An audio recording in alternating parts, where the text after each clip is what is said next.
started to fall, and where were you? How could I know you were falling too? Grabbing the wind, cutting my skin, but it's hard because I'm falling. Tell me why I'm falling. Oh, life's calling, but it's hard because I'm falling.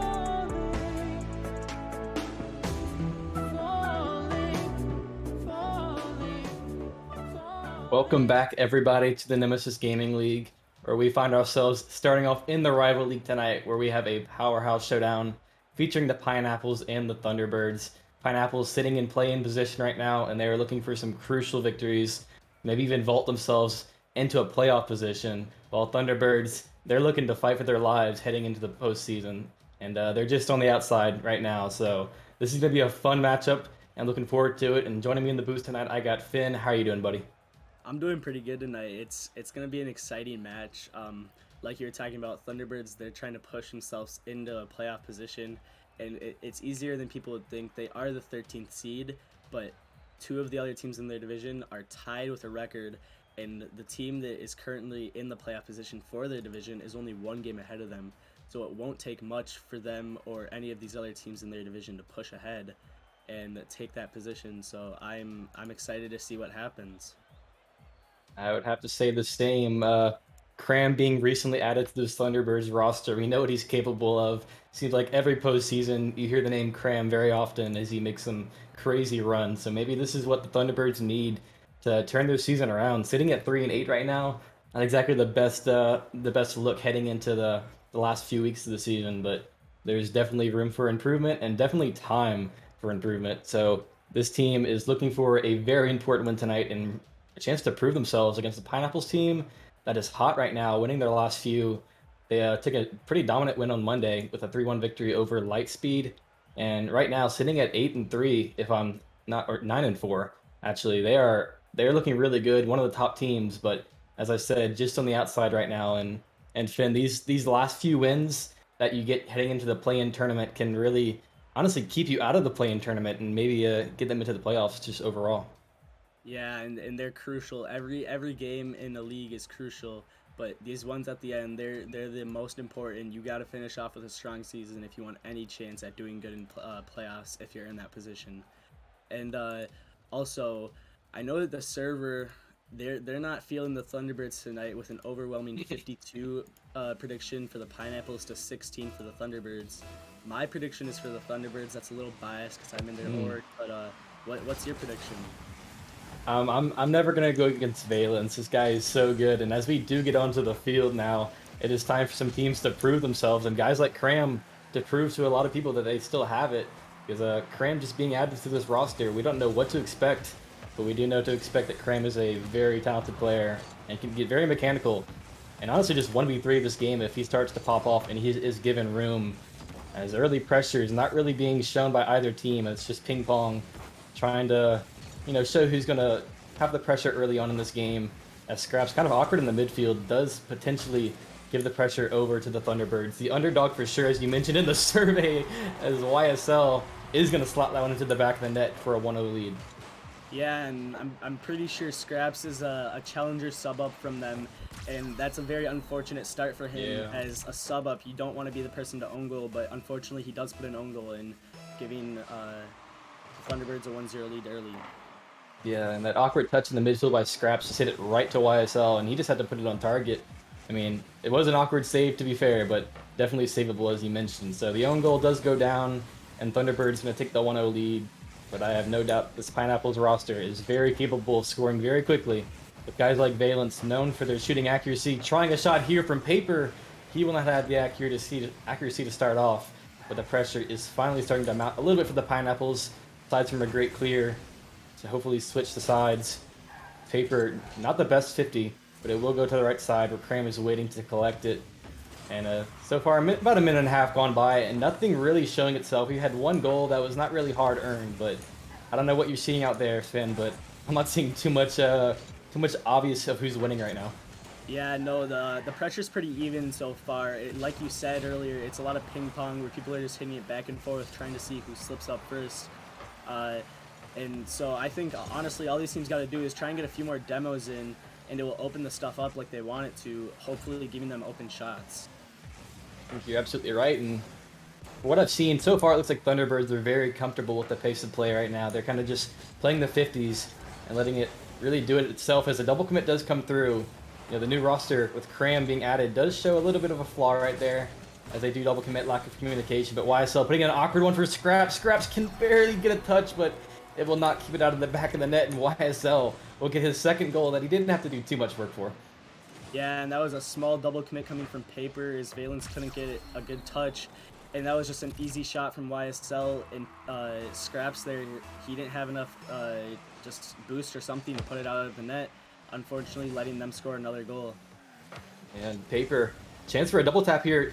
Cram doesn't get in the way, and very awkward touch, but it will do the job as Isak will race back and get in the way of Valence's shot. And it'll just come with the price of his life, but an open net opportunity is off the post. Isak will follow up and clean up his first miss. And a 3-0 lead for the underdogs. This is a little surprising to start off. Yeah, and that was a slightly overcommit from that Pineapples team there. Everybody was pretty far into the Thunderbirds zone, and Valence just didn't have enough time to get back. Well, he did, but he unfortunately tried to pre-jump and he missed the save, leaving, I believe it was Case, to have a wide open net for a free shot. Yeah, not me calling him Isak because I forgot who it was or anything, but his Case, very well-known player, but I don't know, Isak just rolls off the tongue nicely. But Scraps is also awkward. For probably the third time this game, Scraps having to make a save. This time it will finally not go in the back of the net. As 3 people for the Thunderbirds, all in one half of the field, but Paper will not have too much problem with the pressure as a banger comes through from Cram, and he's going to put it right past Scraps. Yeah, and there's just a lot of pressure coming in from this Thunderbirds team as Paper tries to clear it, but Cram is there to put another shot on, and Scraps just doesn't have enough time to get that save off, and it's And the kickoff coming through now, and you're hoping if you're Pineapples that it goes your way, because right now, 2 minutes left to play, you need some quick goals coming through. Scraps has plenty of boost to work with. We'll take it to the sky. Cram going to go for the pre-jump, knows he has 2 people behind him. And this could get awkward really quickly for the Pineapples' Case. Trying to put it on target, almost gets the double. Valence gets in the way of it, and Paper's going to help get this out of harm's way. Has just enough boost to keep this past the defense. He has to pass 2 people, but there's Cram to keep the pressure on. Cram takes a 50 straight down to Case, and Case is going to make this one look a little ugly as 5-0 for the underdog team. Pineapples looking shaky. Yeah, and that was a great 50 there against Valence from Cram, leaving the ball just go right down in front of the net, leaving Case to have an easy shot, beating out the Pineapples player for a 5-0 lead here. And I guess you have to look forward to the next game already if you're the Pineapples. With about a minute and a half left to go, Case is just farming at this point with goal number 3. Give my boy a hat trick because this is getting ugly. Yeah, and it almost seems like the Pineapples are just slightly giving up in this game, looking forward to the next one, trying to save their energy, and hopefully win games after this because they are not looking good in this one. And it's even worse when it's on stream like this. This is a very embarrassing start to a series for a team with a really good record, and so far this season, they haven't had too much problems with the lower down teams, but the Thunderbirds, with the new roster look, are looking very scary right now. With a very offensive heavy team as a banger comes through from Paper just to set up the Brazil, be a good sport, but I don't know if that will do much with the outcome of this game. Yeah, and that was a good setup there from Valence, putting it in middle for Paper with just an absolute banger right into the right side of the net. Not much that the Thunderbirds could have done there. That was a really fast shot, and it's not a shutout. I mean, I guess we take the small victories for the Pineapples here. I'd take a 1-6 game every day over a scoreless game. Just shows you are capable of scoring on these guys, but you can see the nerves are definitely playing a factor, but a whiff comes through. We have ourselves a Brazil to start off the series. Yeah, I know it's rival, but I would call that slightly a novice moment. That was a whiff that he could not afford to take as the Thunderbirds come out with a Brazil in the first game here. And not good sights to see. Is I'm not sure if it's even worth sweating these last minute or so. If you're the Pineapples, I think you could try to just kill the time and not try to prolong the suffering any longer. But right now, if you're the Thunderbirds, Do you keep the Brazil or do you keep on farming? I don't know. If I'm the Thunderbirds, like you said, I just try and, or if, like you said for the Pineapples, I would just try and kill the time here, just get the game over with. It's almost obvious that you're gonna take this one, and you just gotta kind of conserve your mental, use this momentum, and push into the next game. Probably have to agree with you there, YSL. I think everybody's just in agreement that, we want to Brazil, we want to go next game, so it's kind of just going to take these last few seconds away, unless we have some shenanigans roll around the last 15 seconds or so. But for what I saw in game one, I wasn't convinced until like 2 minutes have gone by, but I am pretty convinced now that the Thunderbirds are no slouchers, and the survey doing them some injustice as they've shown what they're capable of. Cram sets it up mid, and Case is not going to mess up the Brazil. He knows what's going on, and Thunderbird's going to take a very dominant game one victory. Yeah, and as we were talking about it, we were talking about how they just added Cram and how we didn't know how that was gonna uh, do with this team. But as we can tell, he didn't have the greatest stat line, but he had a pretty even balanced stat line, and it led to the Thunderbirds getting a victory here. So who knows? It could be what they need to win these games late in the season. Yeah, and Cram is known for being a very clutch player. And you don't exactly have to be clutch in game one of a series. That's kind of when everybody has the nerves going on, so you can kind of just get by, was doing okay. But I think everybody for Thunderbirds kind of stuck out as looking like they had no nerves affecting them at all. But Pineapples, I cannot say the same, as we did have a bunch of whiffs going on, and most of them resulting in goals. We had an own goal to start off. Pretty much everything that could have gone wrong did go wrong for the Pineapples in game one, but they're not 9-4 for no reason. So I'm pretty confident that going into game two, we'll see a very different script than we did in game one. But Thunderbirds, they showed what they're capable of here in game one. Yeah, and they had a ton of pressure in this game with 12 shots. That is pretty unheard of. A 12-3 shot count. You don't really see that a lot in these league games, but it came out and it shows why the Thunderbirds took that game. Yeah, I mean, when you're just being assaulted like that on the defensive end, you can't blame them for giving up so many shots. It's got to be their midfield presence has to be so much better, because it just feel like the Thunderbirds could have three people on one side of the field on the Pineapples half and not get punished for it because of the lack of just banging clears coming out. Valence will finally start the ball off on the Thunderbirds half, but it's right to Case, who has enough boost to stay with this, but Rio with the sub in taking the place of Scraps, because as you said, Scraps, he had a couple of awkward whiffs. I think he had the own goal. I'm not even sure who it was, but I know it's a team game, and that was definitely a needed change with Rio coming in. As this one is rolling dangerously and almost a starting off goal for Paper, as he had a chance, but the defense does get back in time. Cram pushing this down the field has a shot, in YSL, he came out of nowhere and just helped out Cram a bit here. Yeah, and it almost looked like it was nice that Cram got that Goomba on Valence. Otherwise, it looked like he might have cleared it, leaving YSL to have an open net and easy shot to take a 1-0 lead here within 30 seconds, or just over 30 seconds. Yeah, I'm glad you pointed out that Goomba, because Valence, he was not even going for the bump. He wanted the ball, but YSL gets a free open net shot in a very tight angle, but he makes quick work of it, as Valence is nowhere to get in the way. But Valence will be the one to keep the pressure on here, as Cram trying to get it past Valence with no boost. Rio is right there, trying to keep some pressure on, because we haven't seen very prolonged stays for the Pineapples offense so far. As a shot opportunity here for Valence, and he sends it very wide. Has enough boost to stay with it. And a minute gone by, Pineapples haven't shown us anything that we didn't see in game one already.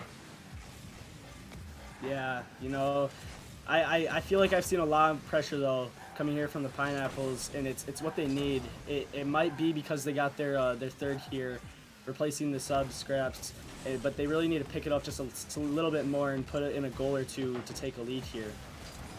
And I think you're pointing out Rio being the starter. That's a big deal for a team like the Pineapples, who are used to playing with their main three.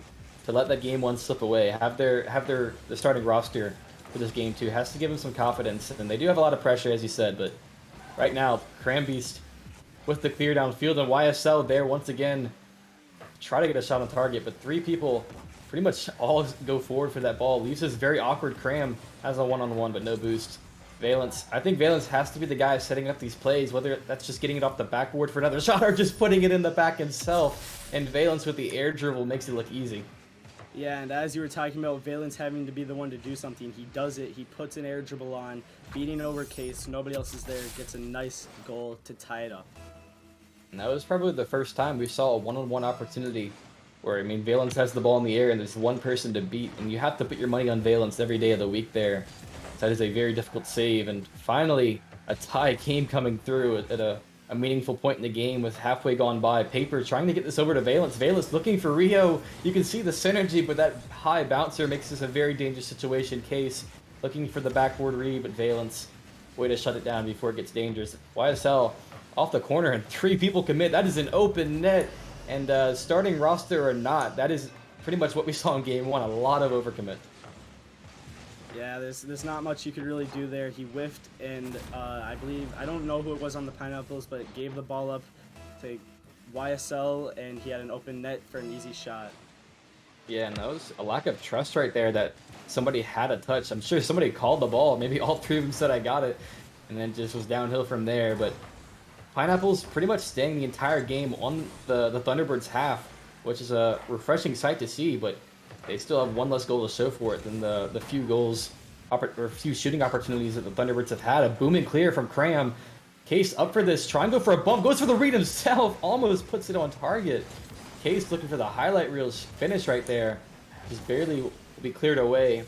And back to the Thunderbirds half we go, where we spent most of this game, but as the last 2 minutes roll around here, Finn, I mean, what exactly can the Pineapples do to keep themselves from staring down the barrel of a sweep right now? You know, they really gotta do some of these more aerial plays. That's what's worked for them, and they gotta keep up this pressure, try and put more shots on net, beat out these Thunderbirds, and that's all they can really do. As these Thunderbirds have great defense, so if the Thunderbirds keep beating the Pineapples to the ball, there's nothing the Pineapples can do. All they gotta do is be faster, and hopefully it all works out. And Valence has a shot here, but will be dunked up by YSL. That was a very heads-up play by YSL to get in the way of that play. His Case will have to corral this ball as it's very dangerous. A dunk comes through from Rio, but as I said, YSL, if he doesn't shut down that aerial tip by Valence, that could have been dangerous because a lot of players were racing back for Thunderbirds. Paper will take this one from Valence in the air, and a clear does go right to the arms of Rio. He'll put it up off the corner, but the backward defense from YSL has been solid all series long, and so far they've only let 1 goal through in both of these games, and Valence had a shot right there to prove me wrong, but it will not find the back of the net, and right now it is just panicking for Pineapples because everything they throw at the net is thrown away by probably YSL most of the times. And last 35 seconds here, Finn, I'm not too confident the Pineapples can figure out a strategy to break this defense. As off the corner is the banging clear comes through. That is very dangerous. It goes right to the back of the net, and Pineapples are going to tie this up with 23 seconds left to go. And I think Finn's internet went boom, so we're rocking solo. But either way, Valence just gets enough of that ball to get it over the defense. And tie game here is 23 seconds left to go. I mean, I don't know exactly what the Thunderbirds did wrong there, but leaving one guy back was their demise. As kickoff goes pretty even, and it'll just be a 50 in the midfield. YSL looking for the read off the backboard, but Rio is in the way to take control of it. Paper with the booming clear downfield. Last 10 seconds roll around. Cram with a whiff. Very dangerous situation here. Rio with the open net, and that is the Pineapples we're used to seeing, as they will finish off the goal right there and hopefully take this Game 2 victory before they get down 2-0 in the series. Looks like I will be hopping in for Finn here for a second, but yeah, Pineapples Magic taking the 3-2 lead, only 7 seconds remaining, and now it's the Thunderbirds to try to answer back. Yeah, and the kickoff goal will not be the best way to start it, a comeback with the last few seconds rolling around here. And either way, it will be a win for the Pineapples. They came out of nowhere here, as they were pretty much being shut down the entire game with all the pressure that they had, Austin. They could not find anything to go for them, but a couple whiffs came in late, and the Pineapples pretty much stole that game from them. Yeah, and honestly, Magic, that's an impressive performance there, and it's good for the Pineapples to actually get their starting roster back in this one. As you know, they had the Challenge League sub in the first game, but Rio, he's there, and getting the starting roster that can do wonders for you. And you saw a good Pineapples squad there able to answer back, and now we got ourselves a series. Yeah, and as you said, having their starting roster is huge, but it did take a little while to get cooking, as I think Rio was taking a nap or something, so maybe he's a little tired. Needed 4.5 minutes of that game for him to get locked in, as he does knock in the goal to send it to overtime, and it will end up being a Pineapples victory in game two. As I much prefer going to game three on even footing than a reverse sweep being the only way we find ourselves with an interesting series. As we go to game three here, Austin. I mean, I have no idea who's going to win this game, but I still feel like Thunderbirds look like the favorites whenever they're playing like they should. Yeah, they looked solid in the game one, and they had their pressure for sure. And now as we get into this one, we're gonna have to see. We're gonna see who comes out. It's a very important game for both teams. Pineapple's got to win. Thunderbirds got to win. And this game could very well determine who's going to win this series. Although it is game three out of best of five, but whoever comes out with this one could have the big advantage. As Valence is hitting a banger onto net.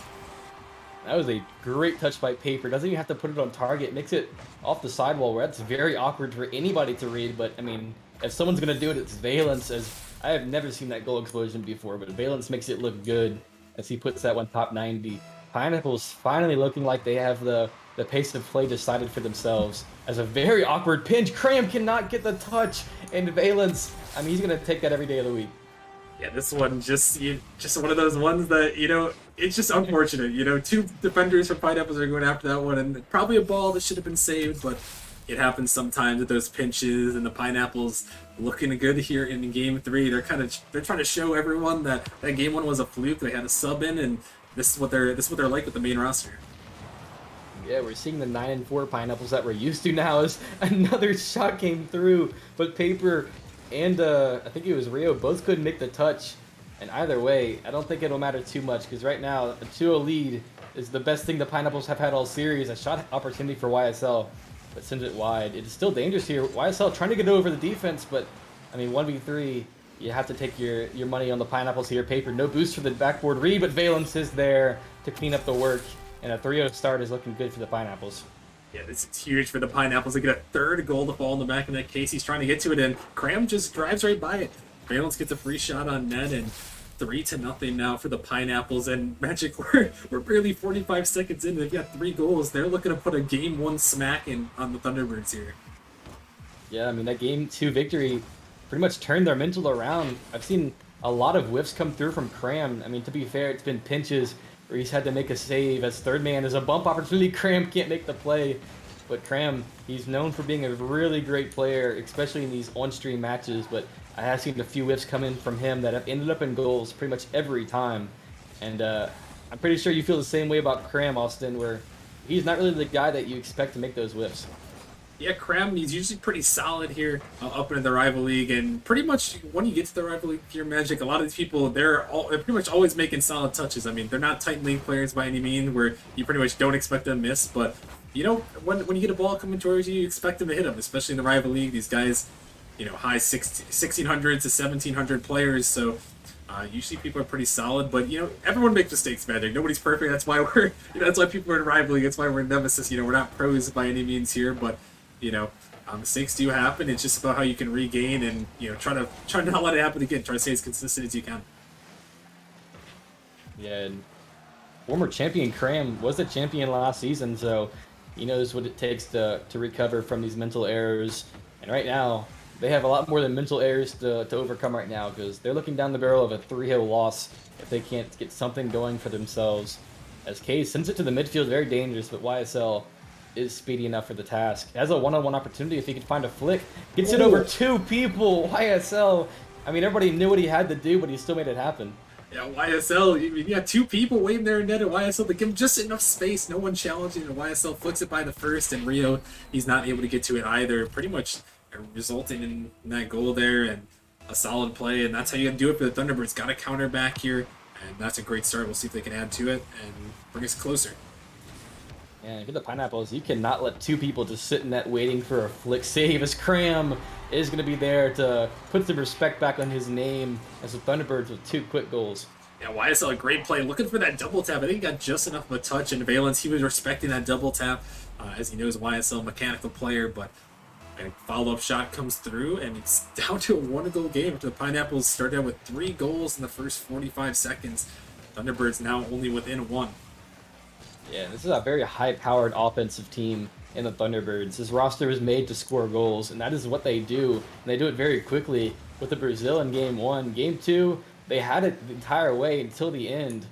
And game 3 has looked very rough, but their offense is finally clicking a little bit here as YSL is setting up most of these plays as he's looking great. Case trying to get involved. He's been very quiet in this game 3, but right there he had a shot. It will be saved away. 2 minutes roll around here as YSL tries to get it over paper, and that probably would have been a goal if so, as Cram was just waiting for that ball to come to his arms where he would have slotted that every day. And right now, Rio trying to get some pressure back for the Pineapples because they are being suffocated here. And Austin, it's 1 goal needed for the Thunderbirds to take this game back in control, but Valence is going to make it where it's 2 goals needed for the Thunderbirds. Yeah, in Case, he tries to get this touch here, but that is just about the worst touch you can get. He hit it off the sidewall, and Cram, he was probably expecting YSL to be a little bit closer to that one to get the save, but you got to be careful with those ones. When you're rotating back, you can't hit it too hard off the sidewall when you're rotating, because defenders like that, especially a guy like Valence, he will slot him in the back of the net, and Pineapples re-add to their lead. And a minute and a half left to go here. They've shown they can score 2 goals in a row within 15 seconds of each other or so. But doing it twice in 1 game is a pretty daunting task because this Pineapples team has been very good on defense these last couple games. Towards the end of game 2 and most of game 3, they've had 2 slip-ups for sure in this game, but so far been pretty solid. But last minute to go here, it's got to be very quick for the Thunderbirds as they cannot be spending their time on the defensive half. As a whip does come through, that is give an opportunity. Case cannot get a touch. Cram will have to get a bang downfield, but Paper with a great third man clear puts it off backboard and is still dangerous off the crossbar. Cram somehow gets a touch. Valence has to make a save and will do so off his own backboard. Gives Paper a little boost forward and his all the time in the world to get a clear. Probably should have played a little slower there and let some time tick off the clock to play a 50, but either way it works out. 35 seconds left to go here, Austin.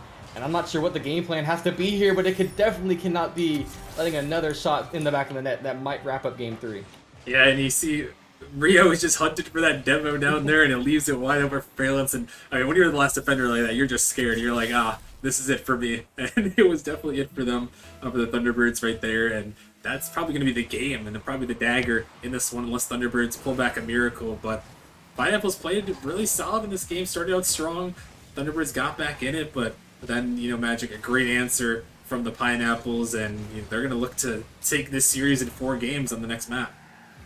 Yeah, and all 52 people that that picked the Pineapples on the survey, like, yeah, we knew this was going to happen. We knew they would start slow. We never had any doubt whenever they got Brazil in game 1. And going into game 4 now, with the chance to take the 3-1 win in the series, where they were looking like they were going to get swept with the last about minute and a half left to go in that game 2. Now they're in control of the series. As it does hit the floor here, Pineapples looking like their old selves here, and it's got to be back to the drawing board for the Thunderbirds. Yeah, and you have to wonder what the Thunderbirds are going to try to pull out here as the table just got turned on them. A great game, 5-2 win in favor of the Pineapples. Then that shot total, Magic, 11-6 on the board for them. And, I mean, just the Pineapples, they really put the pressure to them. Yeah, Pineapples only had to make 2 saves that game, and they were pretty much just banging the ball downfield, and someone just clears it off to the side as a Pineapples defender. It wasn't a lot of diving for a save to keep a goal at the back of the net. It was the goals that the Thunderbirds did get were pretty solid, just a pass into an easy finish. And I mean, YSL, he played very well that game. I want to call him out because he had the 1v2 goal, has another pass to set up Cram for a goal, and it just seems like no matter what he did, it was just too much pressure being put on them on defense for him to do it alone. So Case was 68 points. That is not what he's known for. He's a pop-off player, and it's got to be him changing something up going into Game 4, or this is going to be a 3-1 loss. Yeah, and you mentioned, I was going to bring it up if you didn't, Case, got to see a little more out of him. We saw him doing well in the other games, but in this last game, 0s across the board and 68 points. So we're going to have to see if Case can battle back and if the Thunderbirds themselves are also going to bring a battle back, as this is important for them. If they lose this game, it could end up being their play-in and playoff hopes. So it's, a series that they got to win, and this is a game they got to win to force that game 5. Absolutely right. As we do find ourselves back on Forbidden Temple, you love to see it back in the rotation, as we've all missed the weird shenanigans that go on. The corners might be a little faster on the bounce, but it is much more entertaining on stream, as 3-1 is not the scoreline that the Thunderbirds are hoping for. So I think we're all down for a game 5 here, and it has to start with some offensive firepower. And it doesn't matter how many goals you give up if you're the Thunderbirds. You just have to have to shoot some yourself. Make the defense for the Pineapples a little awkward. Case trying to do just that. Sends it off the backboard. Valence has been so solid. 3 people go for the Pineapples. I mean, that's the first time we've seen that ever from the Pineapples for sure, right? But either way, it will not be too dangerous. And right now, Austin, it looks like the Thunderbirds finally found their way into the Pineapples having the field. Why still had a shot? And that would have been the dagger to give them some life in the series. But now Valence is going to clear it downfield to Paper. Paper will put it on target, but either way, a minute and a half, or a minute to go. So, or a minute has gone by so far in this game, and nothing really showing itself for the Thunderbirds yet. Yeah, and this is an interesting play here. Sanzo has come in to this roster, and he's gonna be replacing Cram as this one shot towards the net. And I think Thunderbirds just trying to get something. I believe Sanzo has been starting for the majority of the Thunderbirds games, so trying to get that chemistry back with this 3-man lineup, getting Cram out of there and seeing what it'll do. And I'm curious to see what the main roster Thunderbirds now are going to bring. Is they're kind of down to their last life here. They had some good pressure early, but really Magic, they got to get back to that game 1 pressure where they just had dominating offense. That is how they're going to beat the Pineapples and force them to double, triple commit. Yeah, exactly right. As you saw a double commit right as you said that. And I think that is exactly the main fault for the Pineapples most of the time. That gets them scored on as a shot comes through YSL. He's always the guy to do it, and he's going to do it again here. Yeah, YSL, he's put on a great performance here. As Valence just loft this one up. Sanzo just diamond up YSL there. And that ball going in over the defender. Just enough there. And the Thunderbirds, they take the lead here in Game 4. Looking to force that Game 5. An excellent start here. Exactly right. And Valence probably had the boost to work with there. I don't know why he didn't take that to the sky, but it will work out as Rio is going to tie this game up. Valence knew it all along, and we have a tie game. Yeah, this one a little bit awkward as Valence was putting some pressure on YSL, and Rio, he's just waiting in the midfield. That ball's so close to being saved, but not meant to be.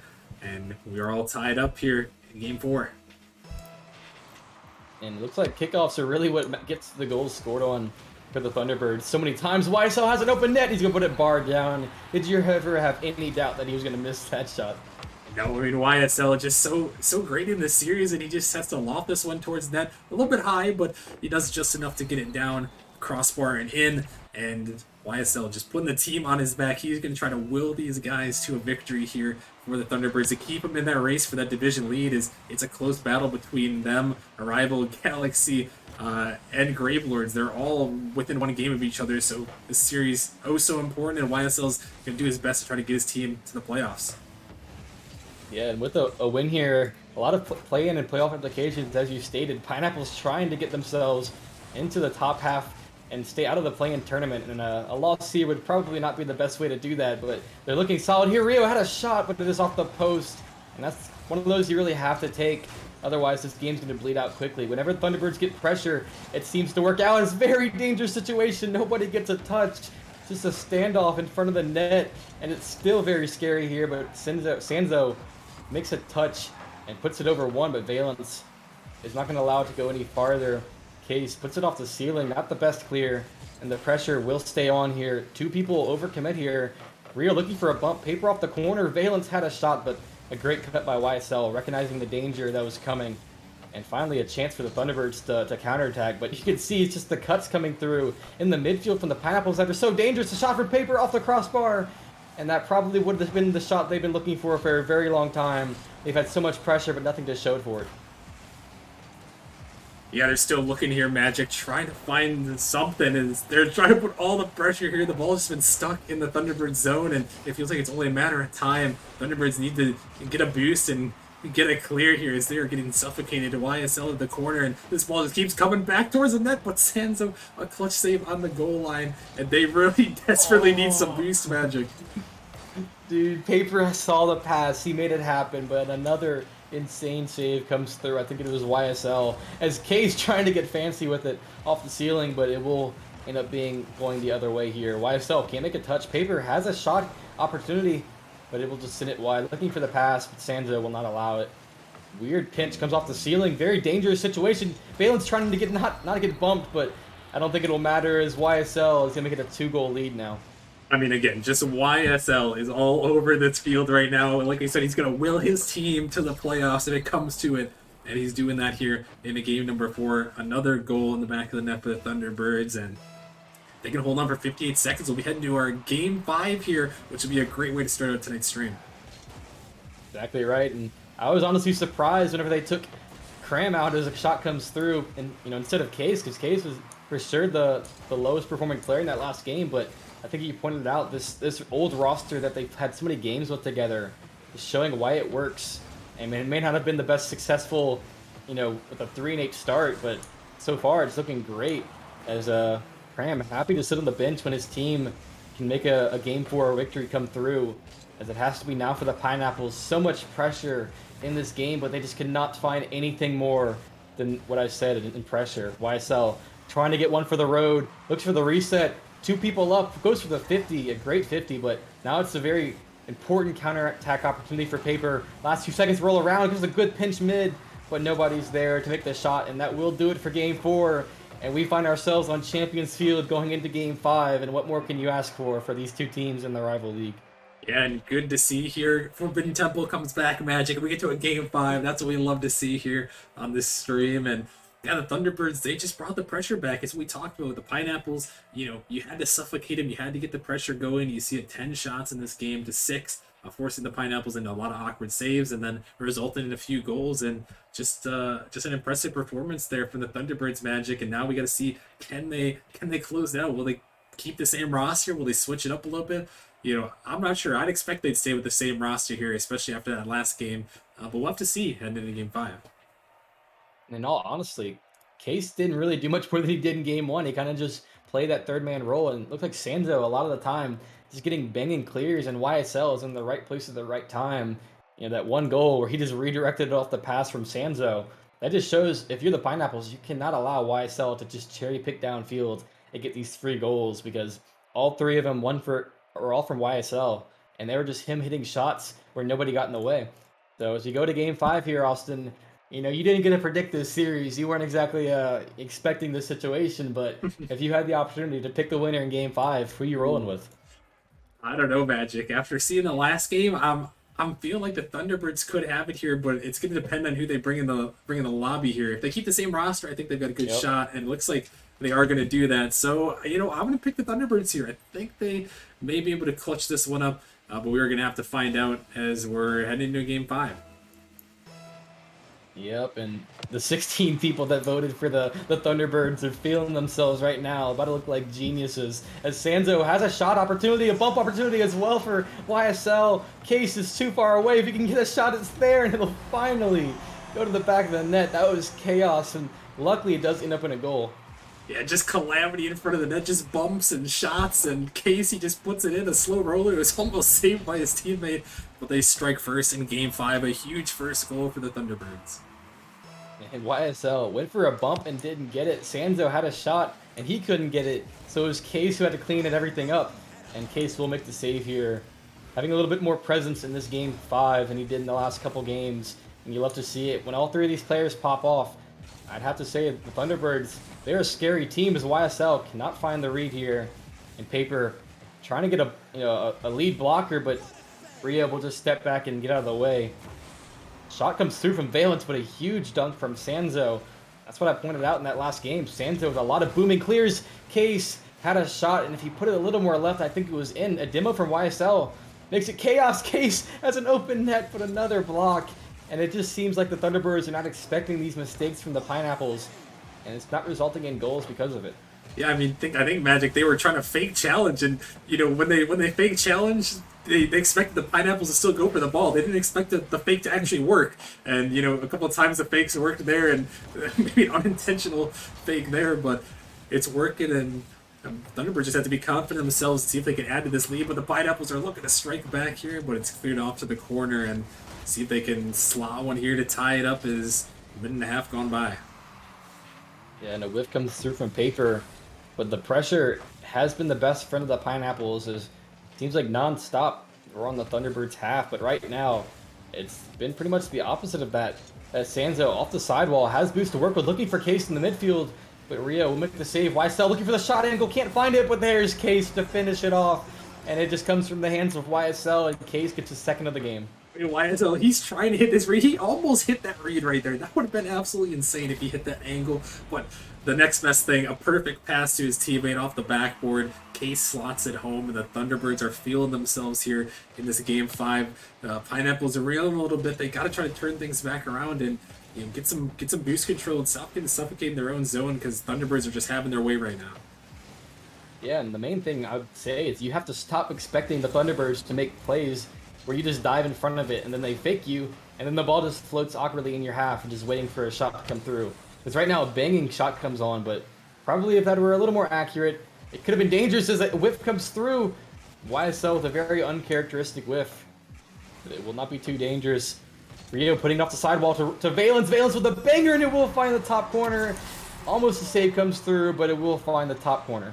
Yeah, just enough power here, and this just goes to show you how important it is to get a hard shot on net. Sometimes it's not about placement, sometimes it's just about speed. And Valence, he put it towards net with speed. It may have been at the defender, but you put enough speed on it, it makes it awkward, and it goes in. The Pineapples have some life here as we approach the halfway point. This game far from over yet. Yep, and Thunderbirds with a win here would tie with Vortex for that 10th spot in the play-in competition, as Case, he wants that spot so bad, and right now this is looking all Thunderbirds, as even when a goal comes through from Pineapples, it's an immediate answer from the Thunderbirds. Yeah, just a huge answer. And yeah, the Thunderbirds, like we mentioned, they are in a dead heat. I mean, the three people in the Central Division are tied at 5 and 8. Our rivals leading at 6 and 7. So they know the stakes of every game going here on out. And this ball dangerous in front of the net, but Valence going to clear it away. And yeah, a lot of play-in hopes and playoff hopes on the line, as Pineapples are also trying to get out of that play-in tournament. They currently sit at the 7 seed. So I mean, with time ticking away, you know, a lot of pressure on them to also bounce back. They're going to have to find 2 here, because they're trying to look for passing play, but a little bit too close on that one. And 2 minutes remaining, going to need 2 goals to make it happen. And it's going to have to be Paper setting up Valence for a shot. It seems like every time it's Paper looking for a pass infield, and somebody finishes off the play. And dangerous ball here. Case can't make a touch, and that is a crucial mistake from Case. Couldn't have the read. I don't know if he didn't have the boost. Whatever it is, Paper up the backboard, and Rio there to finish it off. Yeah, I am not sure what happened to Case there. You don't expect that, and I think Sanzo maybe could have gone backboard there, as they both kind of rotated in front of the net, and tough mistake, but Rio, he's going to capitalize and keep the Pineapples. They are alive in this one. Going to only need 1 goal, and with 2 minutes, that is plenty of time for them to make something happen. In Case with the no way quick chat, he's as surprised as we are. A very unusual mistake from a very clutch player. He will send this downfield, but right to the waiting arms of Rio. YSL gets it over 1, but his rotations are so clean from the Pineapples. Seems like if they played this way non-stop, this would be an easy series. But it's the weird mistakes like that, just the random whiffs. As Case had a shot opportunity, Paper gets bumped. It's dangerous, but Valence makes a save. Keeps his team in this game. Valence trying to look for the solo play himself. Cannot get it past the waiting arms of YSL, who's just waiting for Valence to make a touch.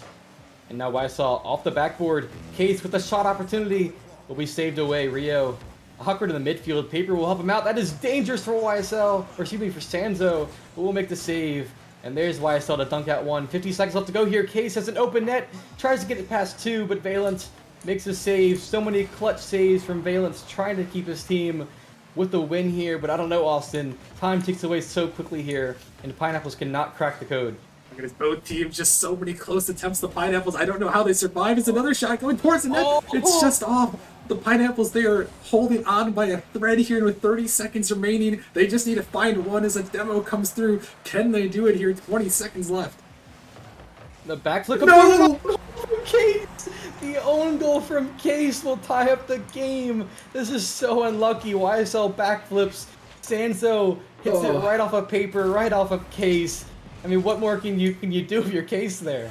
Oh my goodness, that is just so tough to take if you're the Thunderbirds. You're playing so well, and an unfortunate kick or unfortunate 50 just doesn't go your way. And now to the final seconds here, it all comes down to this: is the Thunderbirds looking to attack. Case trying to drive it in, looking for the buzzer beater. It's YSL. He does it again. He clutches up for the Thunderbirds. Who else would it be than YSL? He backflipped on that last goal, and he wants revenge. He knows it was his fault, and he's going to get the answer. With 6 seconds left to go, the Pineapples, it's now or never to send this to overtime. or the Thunderbirds will pull off the upset. Kickoff is dead even, and another 50 comes through. This one in the favor of Valence. We're going the right way if you're a Pineapples fan, and it will hit the ground. They cannot get under it. The Thunderbirds just steal that one out of nowhere. Heartbreak for the Pineapples, and they get the upset. And the survey didn't believe in them, but they believed in themselves. The roster change coming through. Sanjo makes the difference, and the Thunderbirds will take it in Game 5.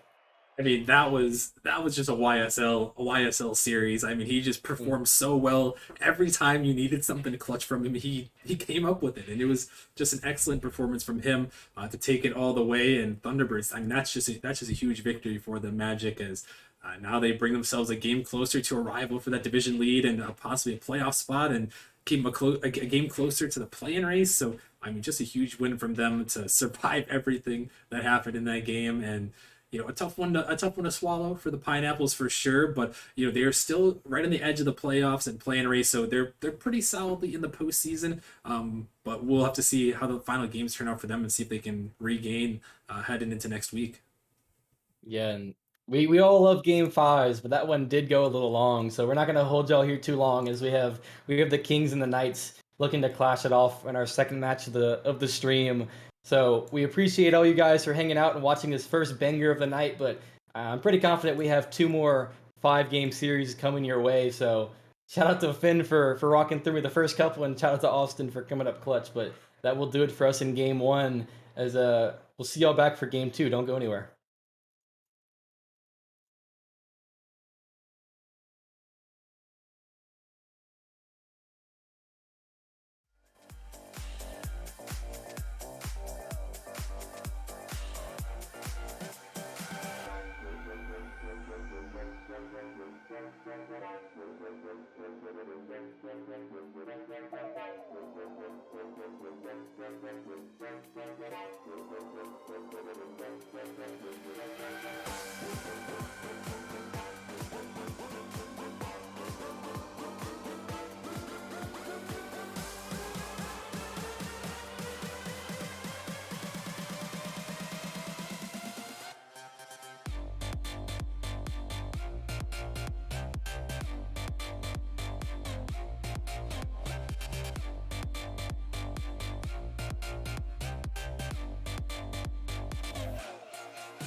Started to fall, and where were you?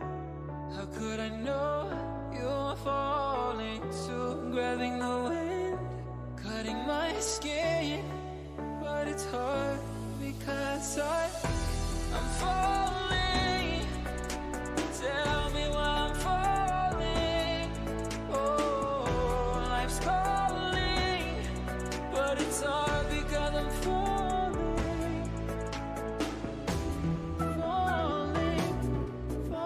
Welcome back, ladies and gentlemen, to the Nemesis Gaming League, where the grind continues. We are back for our second match of the night, where we'll be staying in the Novice League, but this time we have the 10-3 Knights going up against the 7-6 Kings. Your boy, Psychonautic in the booth, ready to bring that action straight to your living room, bedroom, wherever you may be right now.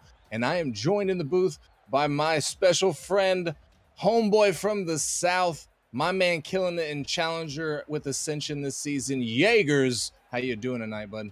Oh, I'm doing a lot better after that hype up, Psycho. Thank you so much. I'm doing pretty good, man. How about yourself? You ready for this one?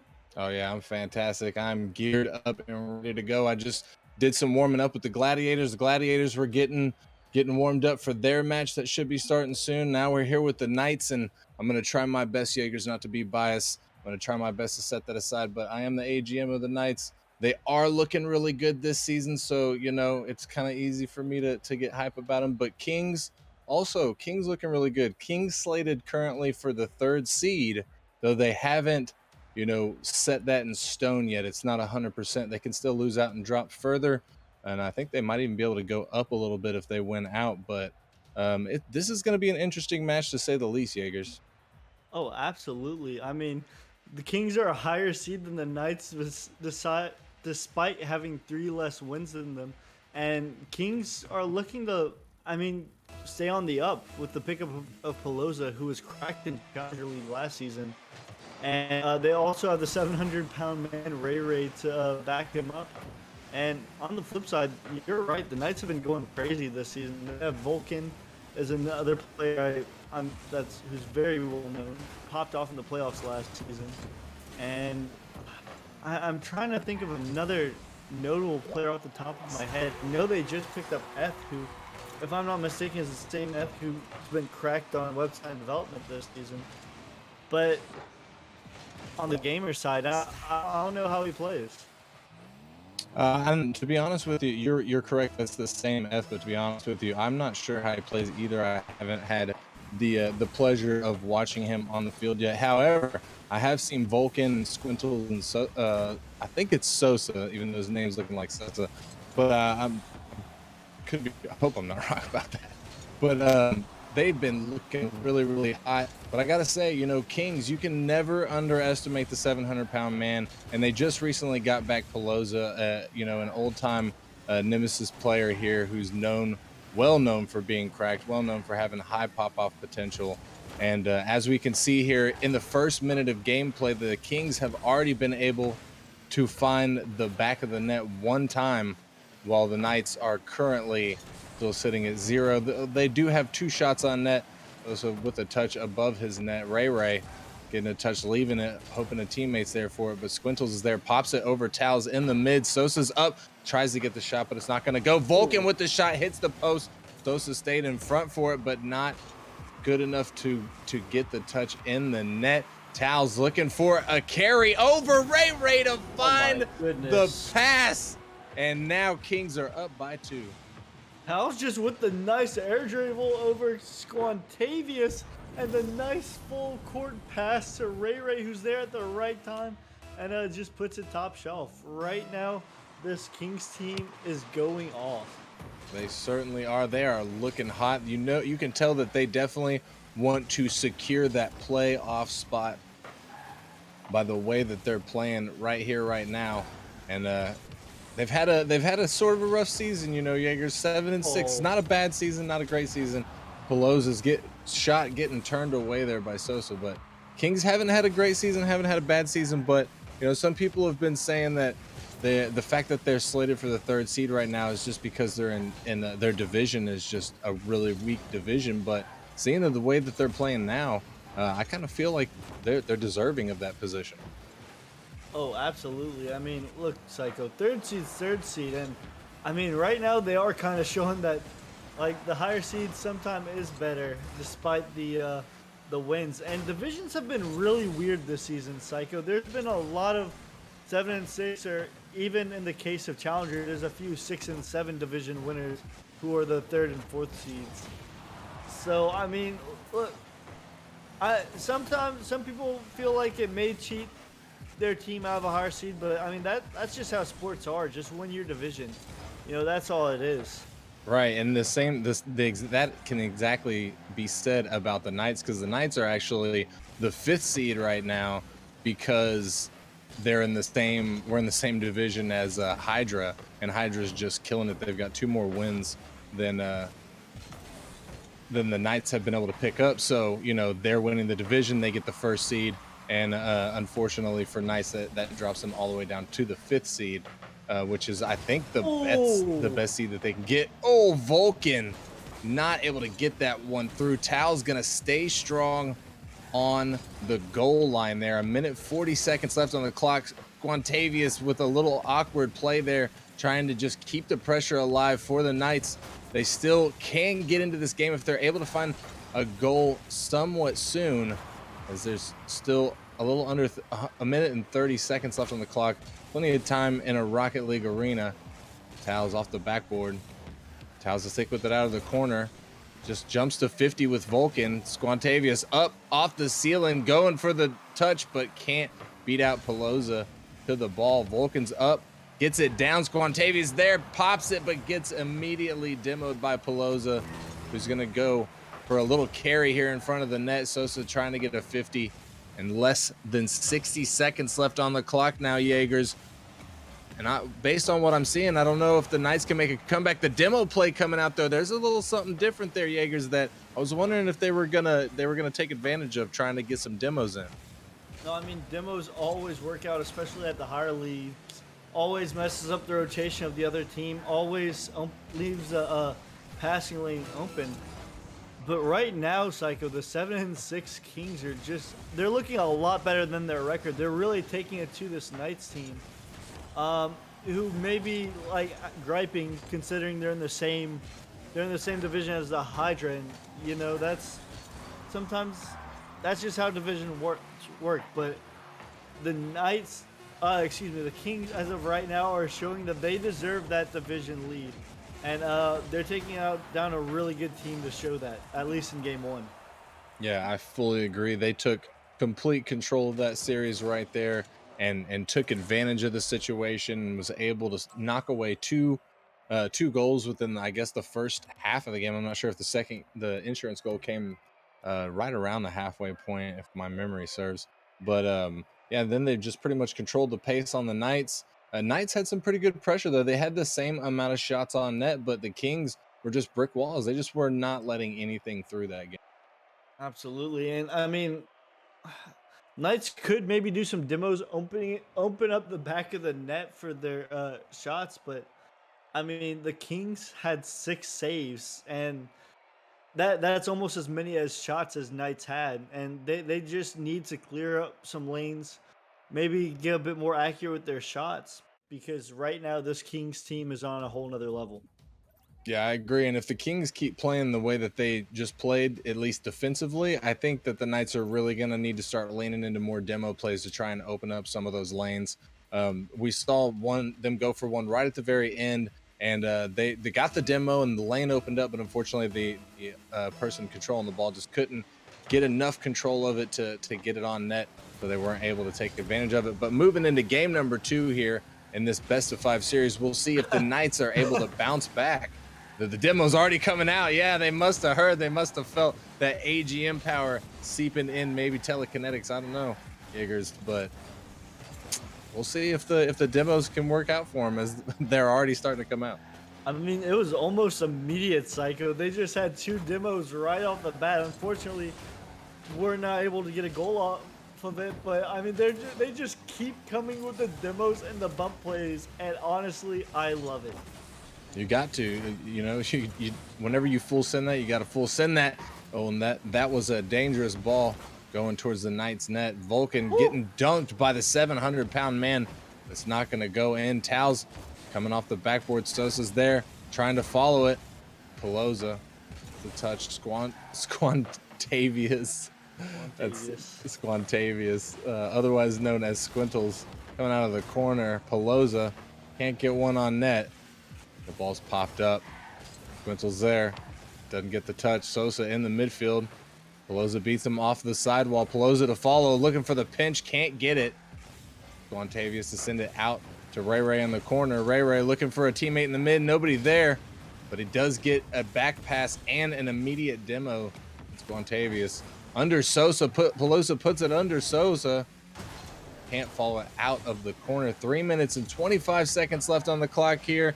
We're seeing a little bit of a different game, I have to say. It doesn't seem like the Knights are letting anything, that they haven't let anything through so far, and we are definitely seeing more demos from them, even though they haven't been able to capitalize off of any of that yet, Jaeger. Well, I don't know if you noticed, Psycho, but Vulcan's on pace for an exterminator. 3 goals in the first, 3 demos in the first 2 minutes, and a goal to boot.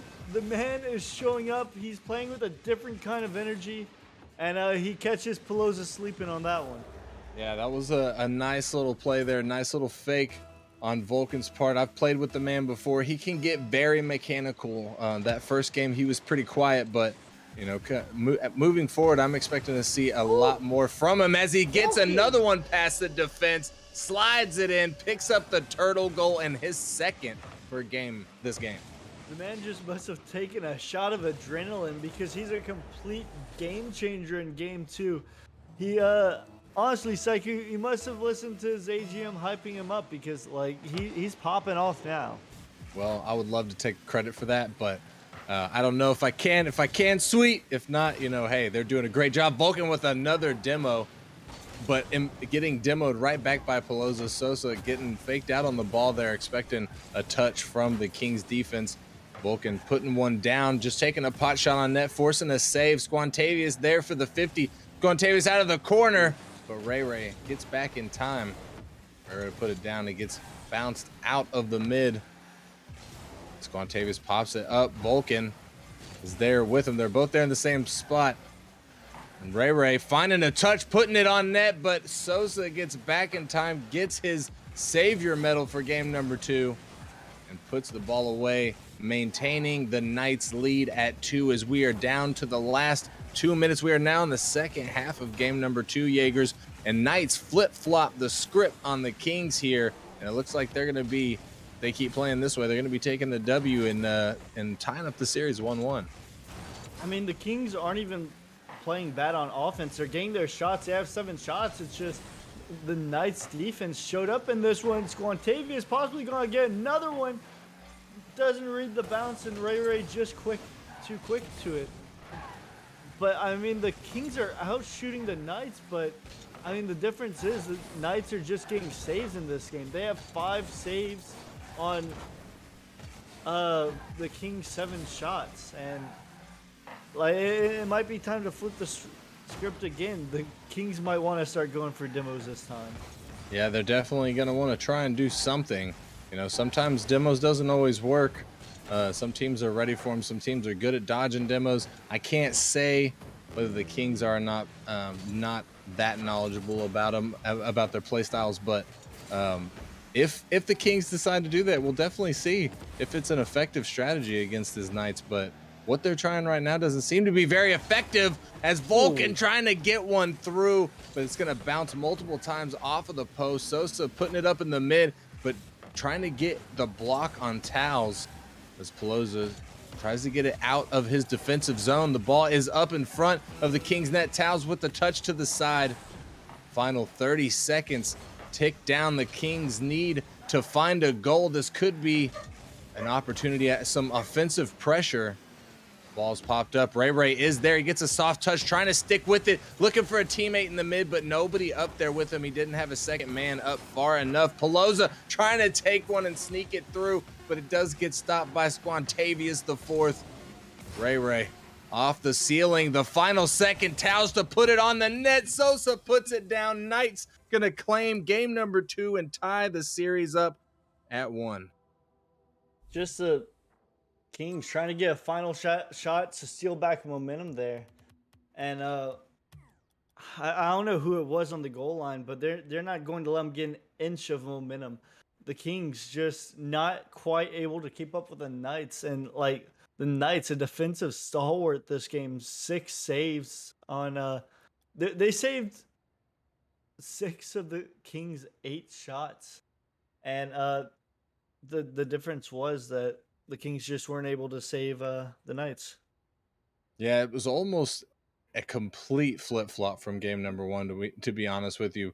Both teams had the same amount of shots in the game number 1 and game number 2. And in game number 1, where the Kings won, they had more saves. They had a better defensive line that game. And in game number 2, it was flip-flop. It was Knights that had the better defensive line. They walked away with the W. And I don't know, Jaegers, maybe that's what it's going to come down to. Maybe it's going to come down to what team out of these two has the better defensive line. That's the one that's going to walk away the victor from this one. Oh, absolutely. I mean, defense wins championship cycle as Towels gets a shot on target, but Vulcan able to save it away. Suso passing it to another, and I mean, it seems like the Knights are picking up where they left off with the offensive pressure, but only this time the Kings doing a little bit more in terms of saves. A little bit more so far, and we'll see if they're able to hold out as they did in game number 1, or if the Knights are going to be able to repeat game number 2 and break through, find the cracks in that armor, and take it to the Kings. Pelosa popping it up, and Vulcan already getting 2 demos this game. He is back out for blood yet again, and he's going to take the ball up to the side. Towels to take it away from him, but he's going to lose control in the corner. Towels trying to stick with it, gets a nice touch out of the corner, but it goes straight in the hands of the defense of the Knights. Sosa is up, pops it up. Squantavius trying to stick with it, now looking for bumps on the defense. Ray's there to make the stop. Vulcan with the shot. Ball gets 50'd in the Kings defensive zone. Squantavius to take it up the corner of the Knights, sticking with it, gets it past 2, trying to stick with it to get it through 3. Towels puts it out to the mid, but Ray's there to knock it down. And Vulcan looking to get a shot. The triple commit comes out from the Kings, or possibly might have only been a double commit, but it did work out for them. They did not get scored on with 3 minutes and 25 seconds left on the clock now. Jaegers, it's looking at a 0-0 game so far. Neither of these teams able to find the back of the net yet. Maybe no, Ray was up, but Sosa there for the stop. No, I mean, all that because Ray, the 700-pound man, is also a defensive monster. Already getting a savior medal in this one, keeping the score clean. And Towels is going to float one over the defender. And the Kings picking up where they left off in game 1. Towels taking taking advantage of a mistouch from Vulcan there. Vulcan trying to get the clear, but just can't generate enough power on the ball. It goes right down into Tal's waiting hands. He finds the back of the net, taking the lead for the Kings here, and looking good for them. As if we're following patterns here, Jaegers, they took the lead in game number 1 and won game number 1. Oh, absolutely. I mean, they took the lead in game 1 and then didn't look back. And on the flip side, the Knights just started playing faster, and we're gonna have a completely different ball game here, Psycho. You love to see it. The first tie ball game of this series, as Sus is able to find a nice pass to the mid from Vulcan and slot it perfectly past the defense, tying us up as we reach the midpoint in game number 3. A very pivotal match for a best-of-5 series. The winner of this match will be sitting at 2 wins for the series and match point, because you only need 3 to take home the W.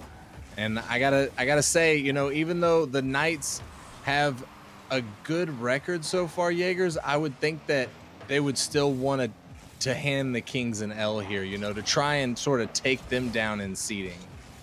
Absolutely. I mean, a win's a win, Psycho. You always want more wins. The Knights trying to get out from behind Hydra, which is a tough task. And I mean, I believe Hydra only has 1 loss on the season.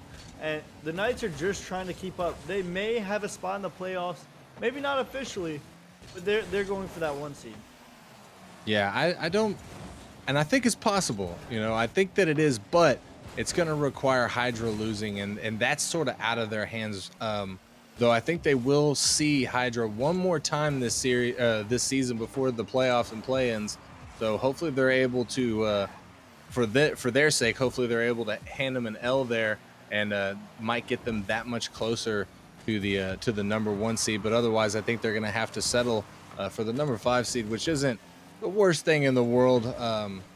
And you know, honestly, Jaegers, it could be argued that it might be better, as you know, some people say that getting a bye in a playoff scenario is sort of a condemning feature. It can be condemning, as you have to come in to the tournament cold. Oh, absolutely. That week off can be fatal sometimes. But that being said, sometimes the 1 seed's path is harder than the 5th seed, because the 1 seed has to face a team that potentially won 2 games. Like that team is hot, and like they never stopped, as opposed to a rest week from the number 1 seed. So sometimes it is easier to just have the 5th spot play someone who also had a bye, because then you don't get caught off guard as much. Yeah, it sounds like sound logic to me. And in the final 30 seconds of game number 3, we still have a tie ball game, ladies and gentlemen, sitting at 1. As both of these teams looking to possibly go into an overtime, as Tal's trying to get a mechanical play in the final seconds of the game. Squantavius with a big bang, just trying to put one on net to force the touch out from the defense. The ball is going to touch down, and we have an overtime in game number 3, ladies and gentlemen. Game number 3, ladies and gentlemen, here in the Coliseum of the Nemesis Gaming League. And Vulcan with the touch out of the corner. Tal's going to bounce it all the way back into his own corner. Pelosa with the touch all the way up off the ceiling. Pelosa again gets the mid, sticking with the ball. Can't get it through Squantavius. He bounces it off of the sidewall. He gets a touch, but Ray gets back in time to send the ball away from his net. Squantavius to keep the pressure alive for the Knights. 30 seconds now into this, and it doesn't seem to me, Jaegers, that either of these teams have a clear advantage at this point. Absolutely not. I mean, the Kings should mostly just popping off on defense. Knights doing a little better on the offensive half. Ooh. But I mean, those balance out as we have a tie ball game in OT. Neither team wants to go down a game. And the stat board not looking super in favor of Kings, I gotta say, as they're getting highly outshot, and they have 7 saves. Now they have 8 saves, which is really good, but that's also kind of bad, because eventually you're gonna crack. If they keep shooting, they're gonna make it through eventually. Squantavius doing just that, breaks through the defense at 1 minute and 15 seconds into overtime. giving Knights their second win of the series and placing them at match point.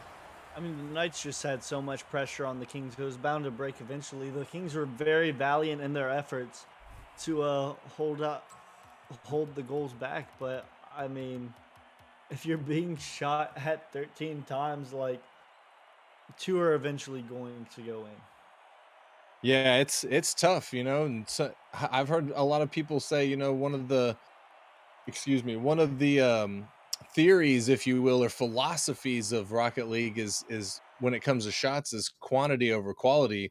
If you just put shot after shot after shot and you're able to keep that pressure alive, it doesn't much matter if you're missing or not, because you're forcing the other team to make defensive moves, and eventually they're going to make mistakes, put themselves out of position. You're going to have an empty net to shoot at. Oh, absolutely. I mean, I have to disagree with you there, It's Psycho, just a because- philosophy. It's just a philosophy. Yeah, I mean, my 20% shooting percentage says differently, but either way, it's looking good for the Knights. They're really popping off, and right now they're on game point. That is true. Kings, though, looking to turn this series around. They got to win the next 2 games in a row. Well, excuse me, this game and the next game, in order to take this W here tonight away from the Knights. Vulcan almost finding a good angle there. Sosa trying to get to it but can't reach it in time. Vulcan still with it. Squantavius in the backfield, bounces it off the sidewall, bangs it. Towels is there. Sosa slowing things down a little bit in the midfield, gets the 50. It gets pinched to the side. Vulcan off the sidewall, sticking with it, but gets beat by Ray. Putting one on that was off the ceiling. Squantavius making it back in time. Sosa with the touch. Vulcan getting dunked, and that was dangerous as the 700-pound man comes barreling through. Doesn't get the touch on the ball, but demolishes Squantavius. But Sosa maintains control through all the chaos. Squantavius looking for a huge double touch, but it's not gonna go. Just barely missing by the width of a post, I would say. And that was almost a pretty crazy counterattack from the Knights there, but almost Ray Jaegers almost just dunked that thing. I mean, I think he would have deflated the ball how fast he was going. No, that was an amazing goal line stand by the Knights as the Kings almost get a dangerous whiff on the goal line, but one of the Kings players able to clear it away at the last second. But oh my goodness, Towels, they just put that on the platter for the man. Yeah, that was pretty wild. Ray with the touch, but Sosa getting an unfortunate touch, just sort of dead balling on the top of his car. I think he was hoping for much more of a pop, probably trying to follow it off of there, but unfortunately that ball was a dud, went straight down, and Towels was there. Excuse me, I forgot who scored it, but Towels was there to send that one through. Squantavius almost getting a clap back, but the Kings stay strong on the defensive line. 3 minutes left on the clock, a little under. Squantavius there to follow it. He was expecting a touch from Towels. Sosa with the shot, and it barely gets through. He threads the needle not only between 2 defenders, but he gets it in that bottom corner. Just beautiful accuracy by Sosa. I mean, Ray probably should have saved that, but nonetheless, a goal is a goal, and we have a tied ball game. Certainly do, as we reach the halfway point here, game number 4. 2 minutes and 40 seconds left on the clock. We do have a tied ball game. Knights versus the Kings. Towels with the shot, but Squantavius a little awkward in the net, but was still able to make the save, and the ball gets pinched, cleared out. And another pinch comes out as the ball goes flying across the pitch and gets touched by Pelosa, but he can't follow it past that first touch. Ray with the shot's gonna go wide. Squantavius doing everything he can to keep it away, but Towels just bodies it through him. Pelosa getting in front of the net, but Vulcan gonna clear that one out.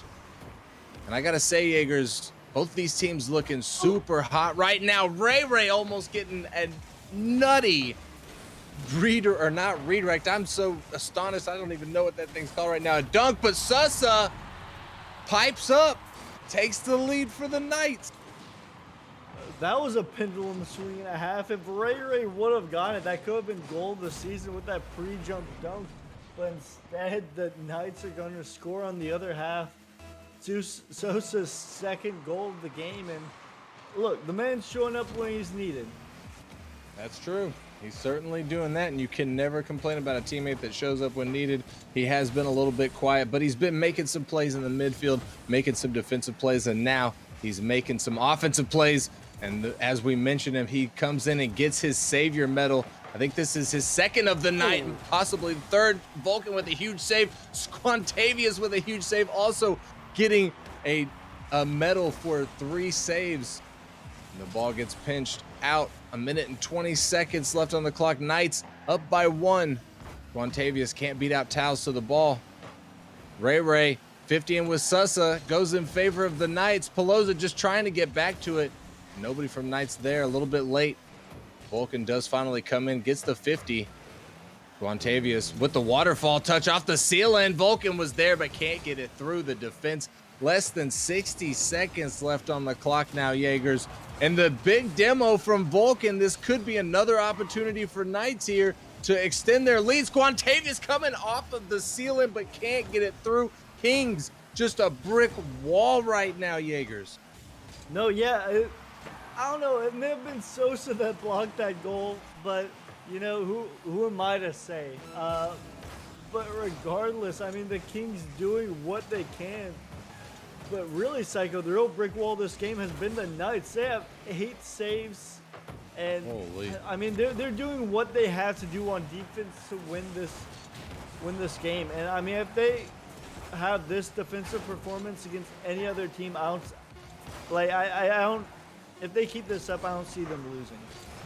Yeah, and they are about to win the whole thing right now. Tao's got to keep it up. Ray is there too. Sussa puts it down. Knights going to take game number 4 and the W here tonight against the King. So big congrats goes out to the Knights for the big W. Big round of applause to them. Kings played one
We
fear that love is hard to find.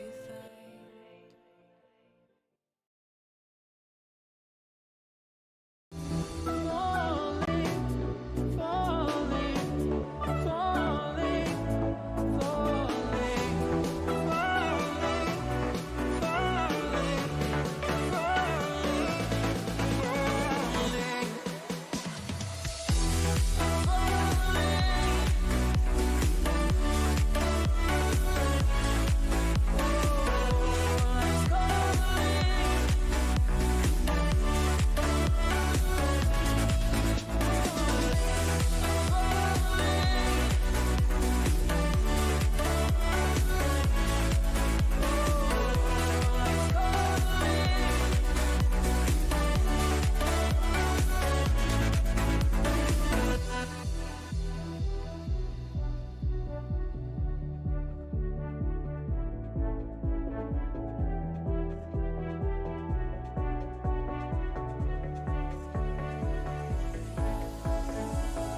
started to fall, and where were you?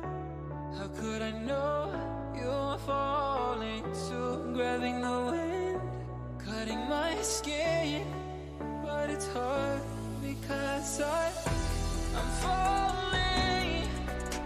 Tell me why I'm falling. Oh, life's calling, but it's hard because I'm falling.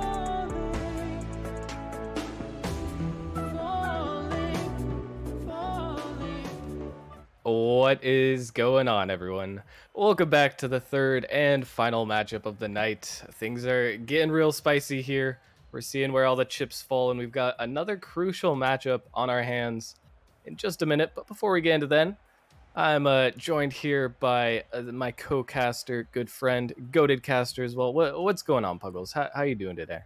It's going pretty well. Just had to get out of a quick, 5-game series, so feeling good after clutching up in that. So now I look forward to seeing if any of these teams can possibly clutch up for themselves here merely. Yeah, well, one of these teams will be clutching up, and at this point in the season, every single matchup basically has playoff implications, unless you are, 0-13 at this point. Then your playoffs are probably mostly gone. But even then, we've got the one-win Samurai still fighting for a playoff spot in the Challenger League. Either way, we do have the Grandmasters versus the Spartans here. And these are two of the top 6 teams, and there are definitely some playoff implications in this one. You want to go over those a little bit, Puggles? Of course I will. So we're gonna start off with Spartans because they got the easiest one in my opinion. They've already clinched playoffs, so they are just playing for seeding now.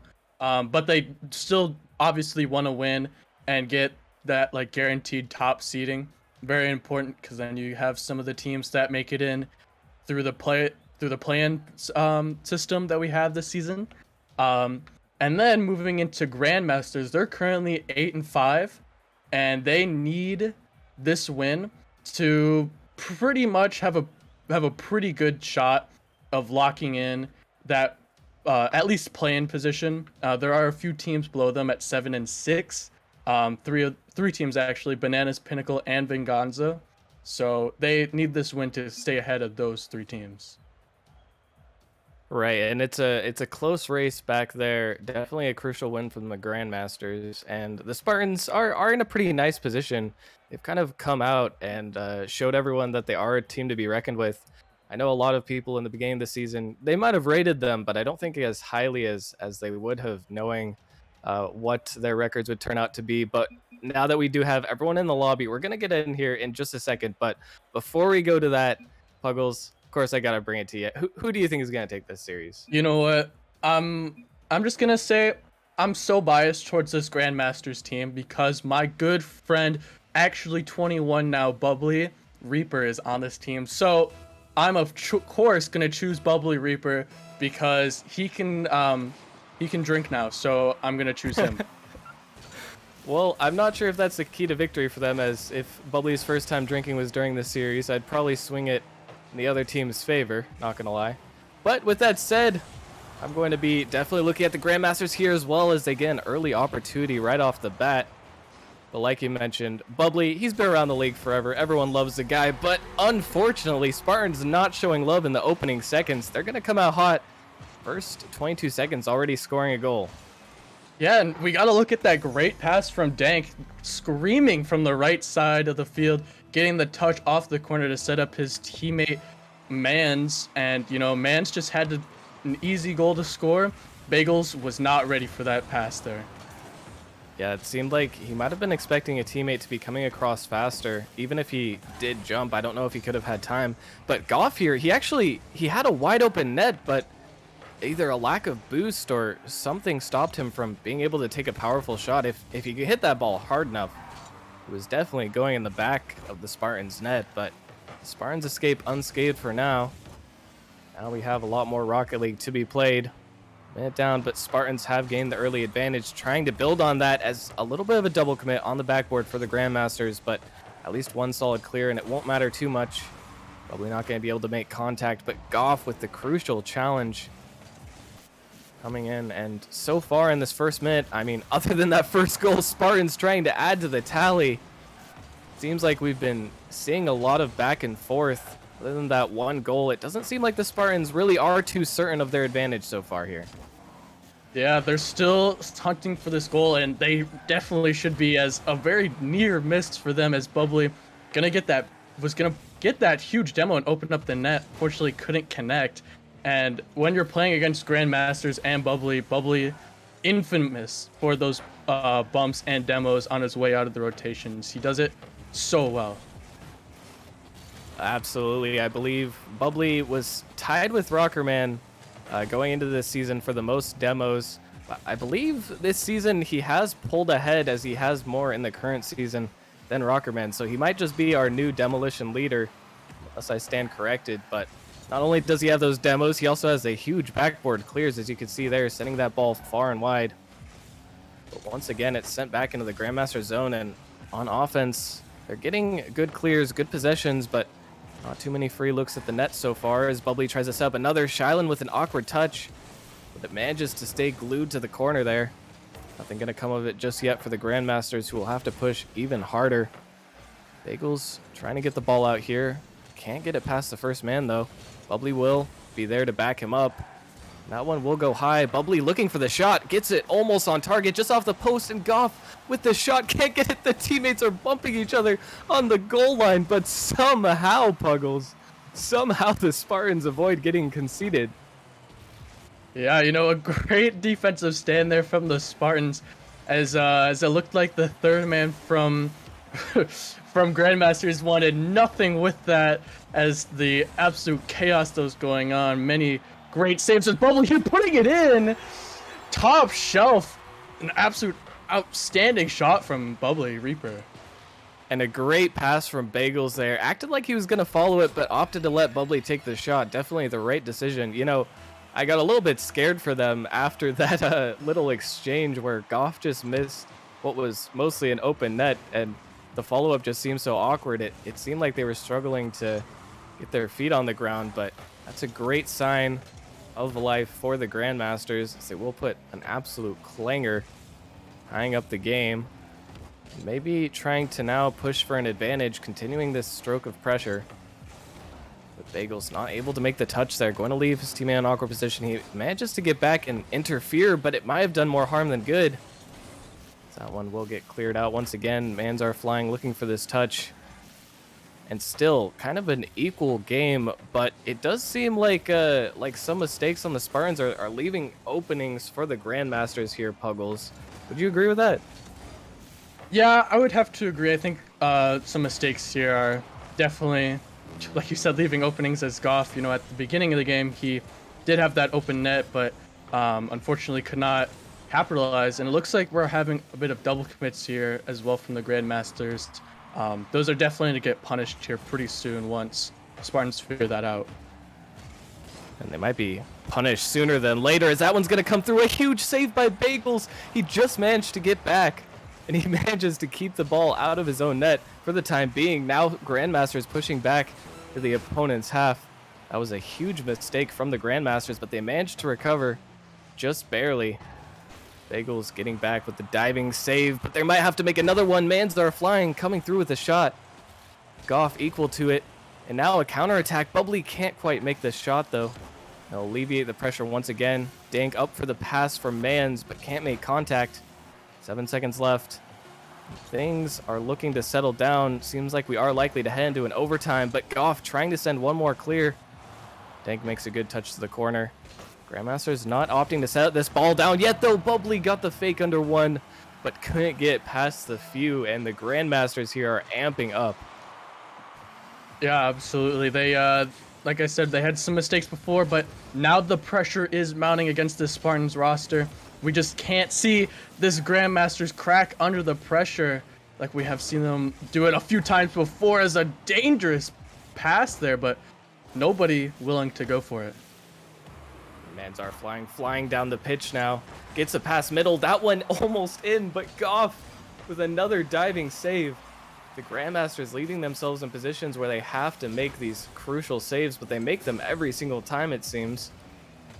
Still in a dangerous position. Goff trying to send this out. Let his teammates get some boost. Bagels will get the boost in the corner. Manages to get past one. But Dank there once again. That one's on target. Goff in an awkward position. Barely diving back. Now Bubbly going to be able to get this one clear over to Goff, who does have boost, but not able to get the read. And once again, the Spartans sending it back into the opponent's half. But another missed touch from Dank. A little bit of sloppy play here from both teams. Seems like the nerves are getting to them. Going to be all on one goal to take the advantage in this series. This first game, ever so important. As Shilan coming through off the side here, looking for a ground pinch. Gets it middle, but Bagels reads it. Goff will be able to send that one clear. Now a huge demo. That's something we haven't seen a lot of so far, but might be a difference maker in this overtime. Shilan barreling through, getting it middle. Manzar flying with the shot, and awkwardness on the goal line. Bagels couldn't get there. The Spartans will end up taking game one. Yeah, and it really just felt like a certain amount of time the Grandmasters defense was going to break. It didn't really feel like to me that they were in control of this game for the most of the game. So Spartans, they definitely had the pressure and the control in the game. So they definitely deserved to win in the overtime here. Yeah, and really it all came down to that one demo that managed to put the Grandmasters in disarray and allow the Spartans to push through. But other than that, I mean, it was an almost completely equal game. I mean, what really do you think was the separating factor for these two teams here? So from Spartans, they played a really clean rotational game. And as for Grandmasters, they had quite a few double commits there in the beginning. And it's a little bit in the end too, but they started to shape them up a little bit.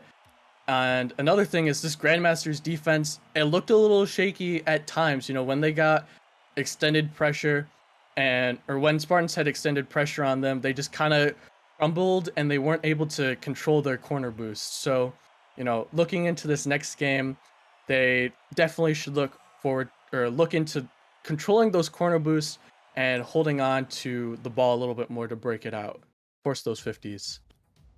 It did seem like we saw a lot of that back and forth that you were talking about. The Grandmasters, they were able to get the hard clears But once they got the hard clears, they didn't really have a follow-up on the play. They would kind of send it to the other half. The Spartans would take possession, and the Spartans, to their credit, were trying to go for the air dribbles, trying to keep the possessions, but most of their plays getting foiled, and then the exact same cycle continues and permeates the game. See if the Grandmasters can break out of their funk, though, as we do head into game number 2 here.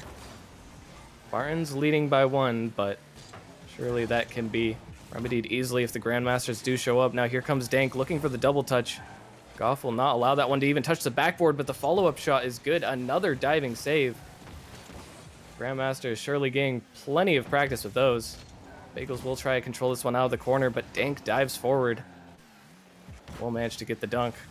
Spartans on the retreat, turning it back, getting it past one. That one's going to be awkward for Bubbly, but recognizes that there is no shot just yet. Dank now looking for the flip reset double tap off the backboard. Can't quite find it. And it's a barrage of Spartan plays to start us off in game 1 here. So far, Grandmasters hardly with a chance to breathe, but their first sign of life, and it goes straight into the Spartans' net. A little bit of carelessness, but a good read also there from our one and only Goff.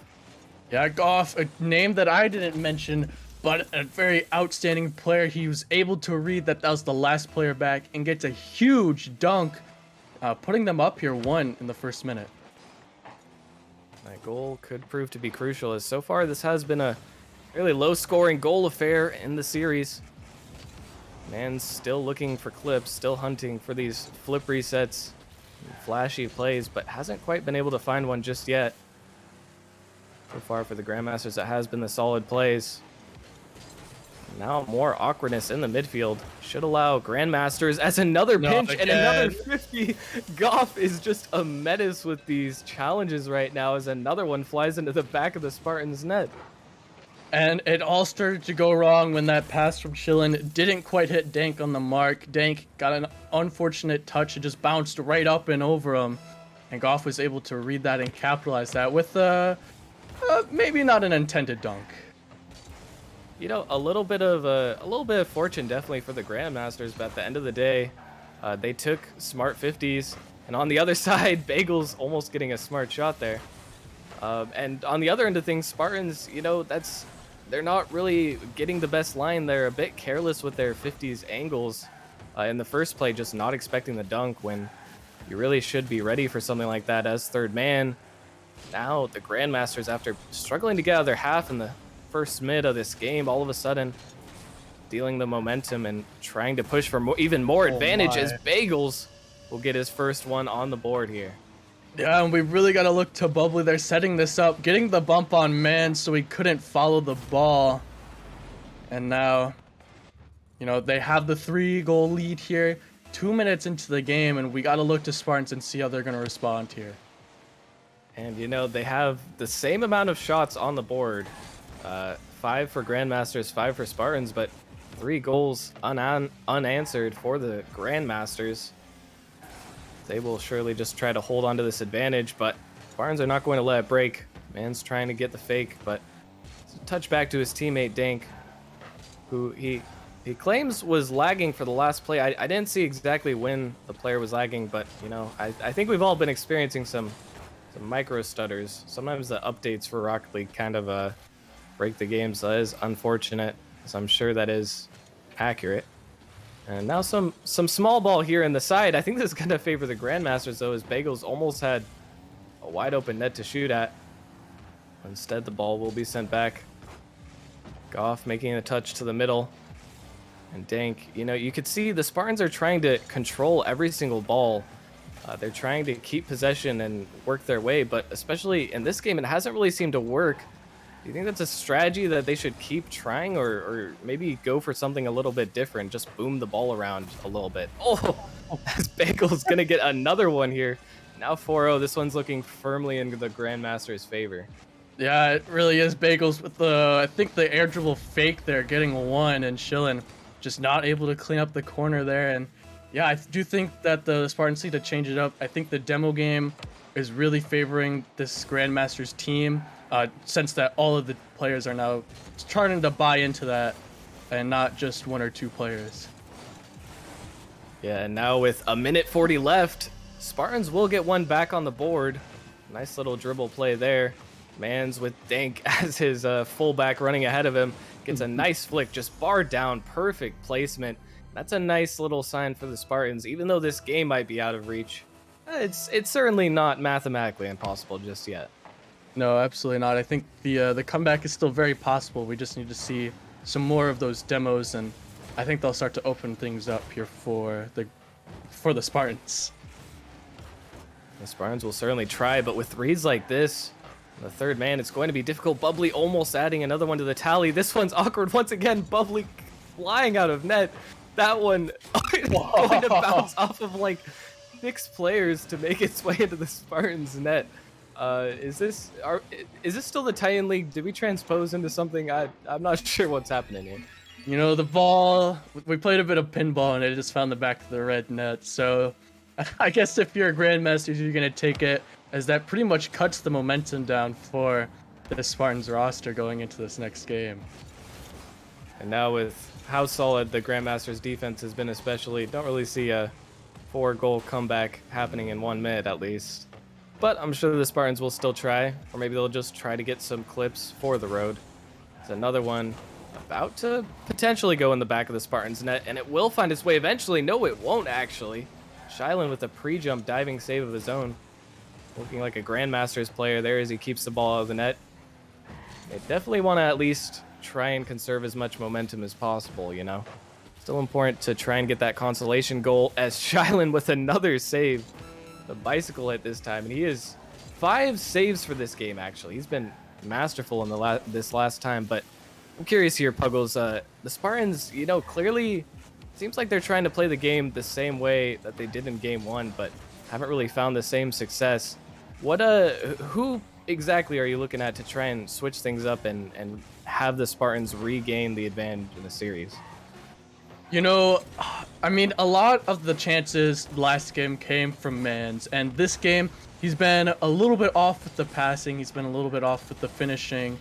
He does have their only goal in the most shots, but maybe looking for a few more of these midfield passes will work, and I think that he's going to be the one to step up and really, you know, propel this team to some greatness. But the ball's finally going to touch down, and the Grandmasters are going to take this second game.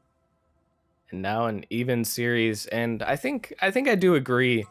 We can obviously tell Manzar Flying, a very mechanical player, along with the rest of his team, but maybe even more so. He's been showing off those mechanics at least. But it seems like the Grandmasters have a pretty easy read on these solo plays he's going for. The air dribbles into flip resets, you know, they all look very impressive. But especially in modern threes, those are just going to get pre-jumped. I definitely love to see some more pass plays between his teammates, especially with Shilan back there getting 5 saves. We could tell he could keep the ball out of their net. I mean, it's just kind of on the Spartans to try and find that offense on the other side and at the same time not overcommit while doing so. Yeah, you know, that's really what it comes down to, is their overcommits. I saw, you know, like I said, the passes were a little off, but, you know, from all of the players on Spartans, but maybe they just switch it up. They go into something completely different. Maybe they do more of what Grandmasters are doing and get a few more of those demos and try and work it in that way, because Grandmasters have had great success with that this game, and I really hope the Spartans adapt to that and maybe work that in. Or we could see Grandmasters completely change it up, go for some more slower dribble plays or passing plays, because last game they had a bunch of demos and a bunch of just big booms, so maybe Spartans are going to be ready for that now. Yeah, and we'll have to see which team adapts faster. You know, I hate to say it all the time, but yeah, the Spartans, you know, if you wanna start winning, just demo more. That's whenever I see people start losing in ranked, all they do is press that demo button, and it almost always gives you at least a fighting chance. Just searching for that demo on your way out, not pulling yourself out of position for it necessarily, but just trying to disrupt that defense when you really can't seem to find a way through is so important.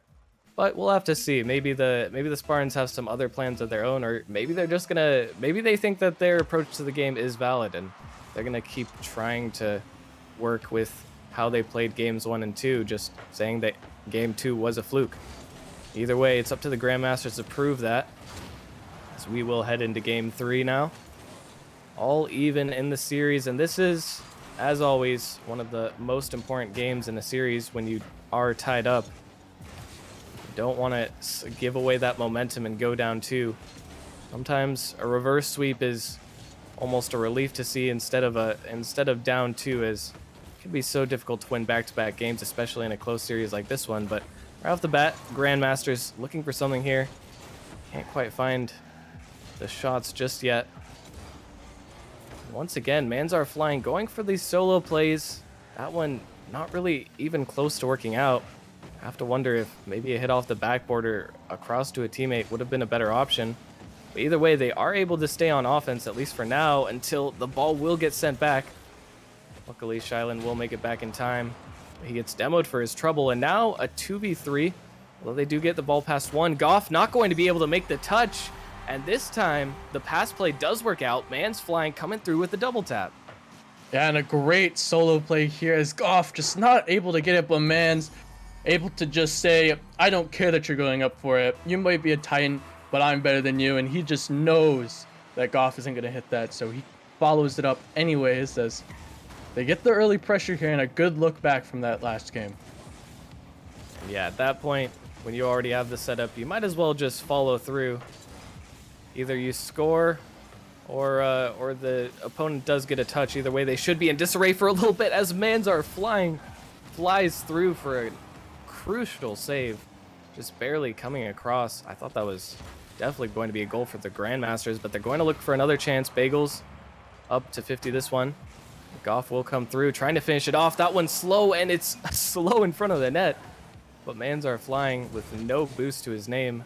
Manages to just barely avoid the ball being too awkward. It won't be set in their net just yet. Seeing Shylin on defense there has to be a sigh of relief for the Spartans. So we know that this man has been excellent all game. Man's flying with another pre-jump save. Now this one off the backboard, and the pressure for Grandmasters is ramping, but the Spartans look like a completely different defensive team this game as opposed to the last one. Yeah, they're really cleaning up those rotations, and maybe Manzar flying is living up to that name and flying across the net all the time. As off the back of his efforts, they're still in the lead here with 1 goal to their name, and Bubbly definitely looking for those demos yet again, something that he's so known for. And I doubt he will ever stop. Seems to be the game plan that has worked very well historically. So why would he not keep? But Spartans getting a demo of their own, maybe trying to get a little bit of revenge. More focused on that aspect than even the aspect of gameplay, as we all know. It'd be very tilting to get demoed over and over. The Spartans in this game at least have dealt with it very well. Not allowing anything for the Grandmasters to take hold. So this will be another opportunity for them. Goff with a nice touch off the backboard. That touch will go center. Bubbly trying to get underneath, but Dank remains calm, gets the ball out, and now transitions it into that counterattack. The Spartans have done a much better job of this, not leaving their net open. Even though they've had to make a couple diving saves, they've made all of them with mostly ease, I'll say. But they're going to have to hold on even further. No shot coming out from the Grandmasters there, and I mean, now we're seeing almost a complete reversal here, Puggles, from game number 1, where the Grandmasters just completely dominated the Spartans and were able to get, but as I say that, another missed touch on the other end of the field, and these are the only real times that goals have flown in, but the Grandmasters will be tying this one up. Yeah, and a huge read there from Bagels, trusting that the Spartans player wasn't going to get that touch. But now, you know, the game is tied up and both goals have come from missed touches. So maybe this next goal is going to come from another huge missed touches. Bubbly. You almost spoke it into existence. I almost did, and you know, Caster Curse would have been real.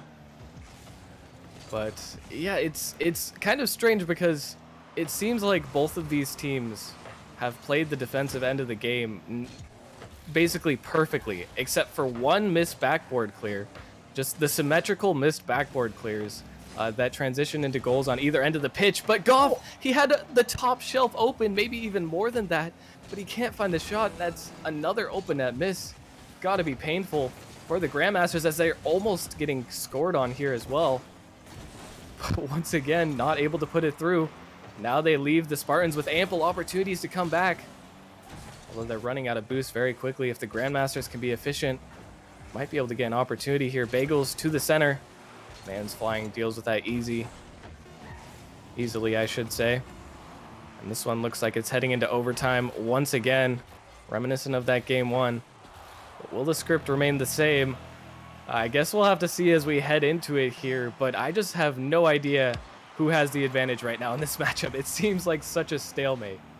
It really is, you know, just the complete like mirror of each other.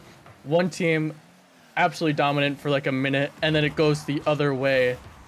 And I really think it's going to come down to one mistouch or one outstanding solo play, or maybe, just maybe, a big demo here as we look to the Grandmasters to start off the pressure earlier here merely. They did get a nice opportunity there. As you talk about demos, Bubbly will be sure to supplement your speech with demos of his own almost every single time you ask. Bagel's going for the read here, tried to get on target, or maybe middle. Middle option did work out, but no follow-up there. I'll be sending it back once again. Barnes looks like they're running out of boost, and now they're getting demoed. Having to play very defensively, but as I say that, Shylan coming through with the flip reset. This could be another shot opportunity, but Bagels stays in the air. Manages to get a huge defensive clear. Send it out. The demos are really amping up here for the Grandmasters, even more so than previously. They always go for a lot of demos, but this has been an absolute bloodbath in overtime. They're looking to try and fight to get this ball out. Man's Flying, getting it across, but no teammate there just yet, and that net might have been left open for too long. It'll just barely bounce off the crossbar. But panic set in for the Spartans there. This one gets over too. The follow-up should be there, and Goff, he will not miss a third open net of the series, and he comes through barreling home and giving the advantage 2-1 to the Grandmasters. And yet again, it's another missed touch there from the Spartans defense. Shylan, the last one back, needed to get a touch there, and unfortunately he could not. And now Grandmasters, they have the lead here. The demos are working, and Spartans, they need something to react to these demos. Yeah, they're definitely not winning the battle of the demos. You can see there 8 demos for the Grandmasters, 3 demos for the Spartans, and also I didn't get the chance to observe it, but I'm pretty sure the Grandmasters had something like 3 or 4 times the amount of shots that the Spartans had. So even though it looked like the Spartans, you know, they were in the Grandmasters half, they weren't really getting clear opportunities. They weren't really getting shots on net. They were just kind of being a thorn in the side that the Grandmasters were able to pick out most of the time. What do you think they really need to change for their offense to try and regain this advantage, try and make a statement here to come back from down 1-2? Really think they can't rely on those missed touches and those passes. You know, they may have worked first game, but they're really not working anymore. So really looking for some big solo plays and maybe even a few demos. I think that would probably be the way that they need to look at it, as Mans Are Flying is answering my call and already got one on the board. It does seem like they are wanting to be slightly more aggressive. We even saw it in the overtime, maybe even slightly before last game, as Mans had an almost open shot there, just barely blocked away by the defense. But it seemed like Barnes wanted to get more aggressive, but they're definitely not as seasoned, it would appear, in that aspect of the game, as Bagels with a huge read off the backboard. Defense is too awkward, and he will send the first one there for the Grandmasters. Yeah, and again, Mans Are Flying a little awkward, and the third guy in the net was deleted by Goff yet again, opening up the net for his team, as this Grandmasters offense looks pretty much unstoppable when they connect with the opposing car. And the shots are good, the demos are there. The only thing I really want to see from this Grandmasters team is those fakes, man. Bagels always touting up his team's ability to fake the ball intentionally in situations where you wouldn't normally expect there to be fakes. And I think we've seen maybe 1 or 2 instances, maybe partially an instance in game 1, but I haven't seen any big highlight reel plays. But Goff going to come through, and it's all the Grandmasters right now. Who needs highlight plays when you can just smoke them to the ball? Goff doing just that as he beats out 2 defenders. Dank not able to get up high enough, and the other one was just there to try and work it out. And now they're down 2, only a minute and a half win away so far, and Spartans, they need a response here soon. And I mean, the Spartans don't really look like they're out of it yet. They look like they're getting out pressured, but they don't seem like they're necessarily just getting beat to every single ball, even though it may feel that way. As Bagel's looking for another read, that one much more difficult than the first one, not going to make contact. But the Spartans, you know, they have what it takes, it seems. We've seen them come through, and they've made so many games close, but this one seems like it's slipping away from them as Bagels puts in a second of the game. And this is getting a little bit too far away from the Spartans' reach, it seems. Yeah, and a great pass there in the corner from Bubbly Reaper, finding Bagels in the middle there. He just had to beat the guy in the corner, and the net was open, and that's what Bubbly did, setting up his teammate for success. Absolutely a huge pass there from Bubbly, making it look easy in the Titan League. But it hasn't been this easy every single game for the Grandmasters. They've had to work for most of the games up until this one. This one seems like it's coming pretty easily still. 3 minutes left. A redirect almost going on target from an impossible angle. The Spartans have to try to get something going here. Maybe some semblance of an opportunity. Manzar flying, gets a beat on one, over to Dank. That one's on target. But Goff remaining calm on defense. And another demo that'll actually work against their favor as Dank. I'm not sure if that fake was intentional. I want to say it was intentional, but he manages to get it past Bagels just so cleanly and get the ball in the net. A great fake there at the beginning. You know, really getting Bagels to bite. Just a little backflip and regains the ball and has an open net to shoot at. A great fake there from Dank, and they finally have life here halfway through the game. And now a 2-goal lead. It's a lot less daunting to follow up on than a 3-goal lead. The Spartans still have a lot of work to do, especially with these pass plays. This one is nicely cut off by Manzar flying. Started to get a really good read on the Grandmasters offense as the series has progressed, cutting off a lot of opportunities. They're going to have to do even more with this pressure the Grandmasters have been exhibiting. Bubbly getting a flip reset of his own, looking into the dunk. Might try to get another pass center here. Gets it to Bagels, who opts to go a little bit slow here. Taking possession, getting it through one, but almost every member of Spartans were up for that. And now, a minute 30 left, down 2 goals. I mean, the Spartans here, Puggles, they just have to pretty much give it all they've got. They can't hold back anymore. No, they really gotta start sending the houses. Golf, he fakes out the defender, and Bubbly not able to get it by him, but that's a really scary chance. And now Spartans, they need to get it out of their own half, or else this game might be just over right here. And they are most definitely losing the battle of the midfield here, conceding so much pressure, so much precious time being wasted. It's only a minute remains, and this might just be an open net. Goff will be able to put that one home as well. They regain the 3-goal lead, and the Grandmasters do not look like they intend to lose this game. No, it really looks like with that goal, they're going to secure it up here, but Spartans, they need a good kickoff here, maybe a quick kickoff goal, and they'll be right back into the game. And if they can't get that kickoff goal, things might go their way. That's a good kickoff strat, but it looks like Bagels will still be up for this. I like the attempt from the Spartans, really mixing things up. And now Dank with the flip reset got contact, but couldn't quite put it in the back of the net. As more time ticks away, things looking less and less likely. The Spartans, we know they're fast. We know they have the mechanics. That one just sent center. It feels like from game 2 onward, I mean, the Spartans just kind of lost the battle of pressure, although they might be able to get, okay, well, no, they won't get one back. That's probably GG's for this series. But really impressed with how the Grandmasters were able to handle these situations. Even when they weren't able to put goals in, they just kept hammering away endlessly until they could finally put it in the back of the net.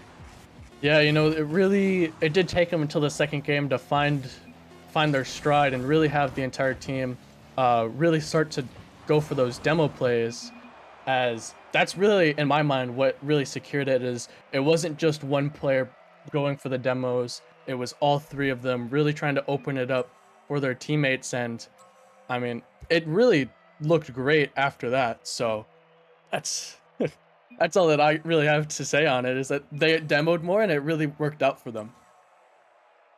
Yeah, and I mean, you can't argue with that. The demos for the Grandmasters proving to still be an OP strat. I'm pretty sure they've been used since season 1 of Nemesis. And it's a Mhm. strat that Bubbly looks to keep carrying on the tradition of. But either way, that's a huge win for the Grandmasters, who are staying alive in this race for the playoffs, for the play-ins. They must be pretty close to clinching the play-ins. I know they are still on the edge of that playoff spot there.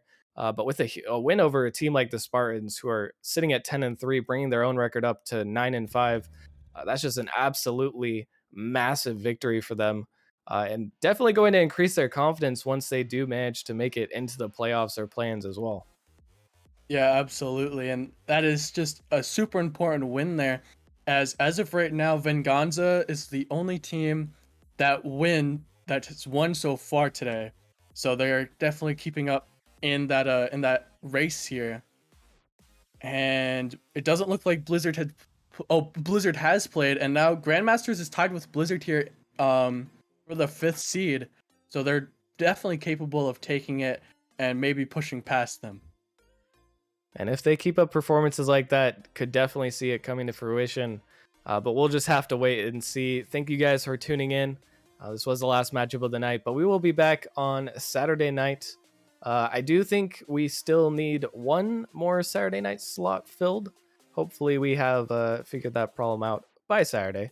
But either way, that is going to do it all for us. Let me make sure we don't have any shout outs in the chat here. I think Mr. Silent, I will shout you out. I don't know if you're still here, but thank you for the raid. Party of 7, boost our numbers. Appreciate it. Some sick emotes as well. Really love to see those. But that is going to do it all for us today, guys. Some fantastic series, I've got to say. Even though this one didn't end up going to 5, or the last one, both very entertaining. Some good content. Thank you, everyone. Thanks to all the teams for playing. Good looks out there. And we will catch you guys on our next stream on Saturday. So take care until then, guys. Peace.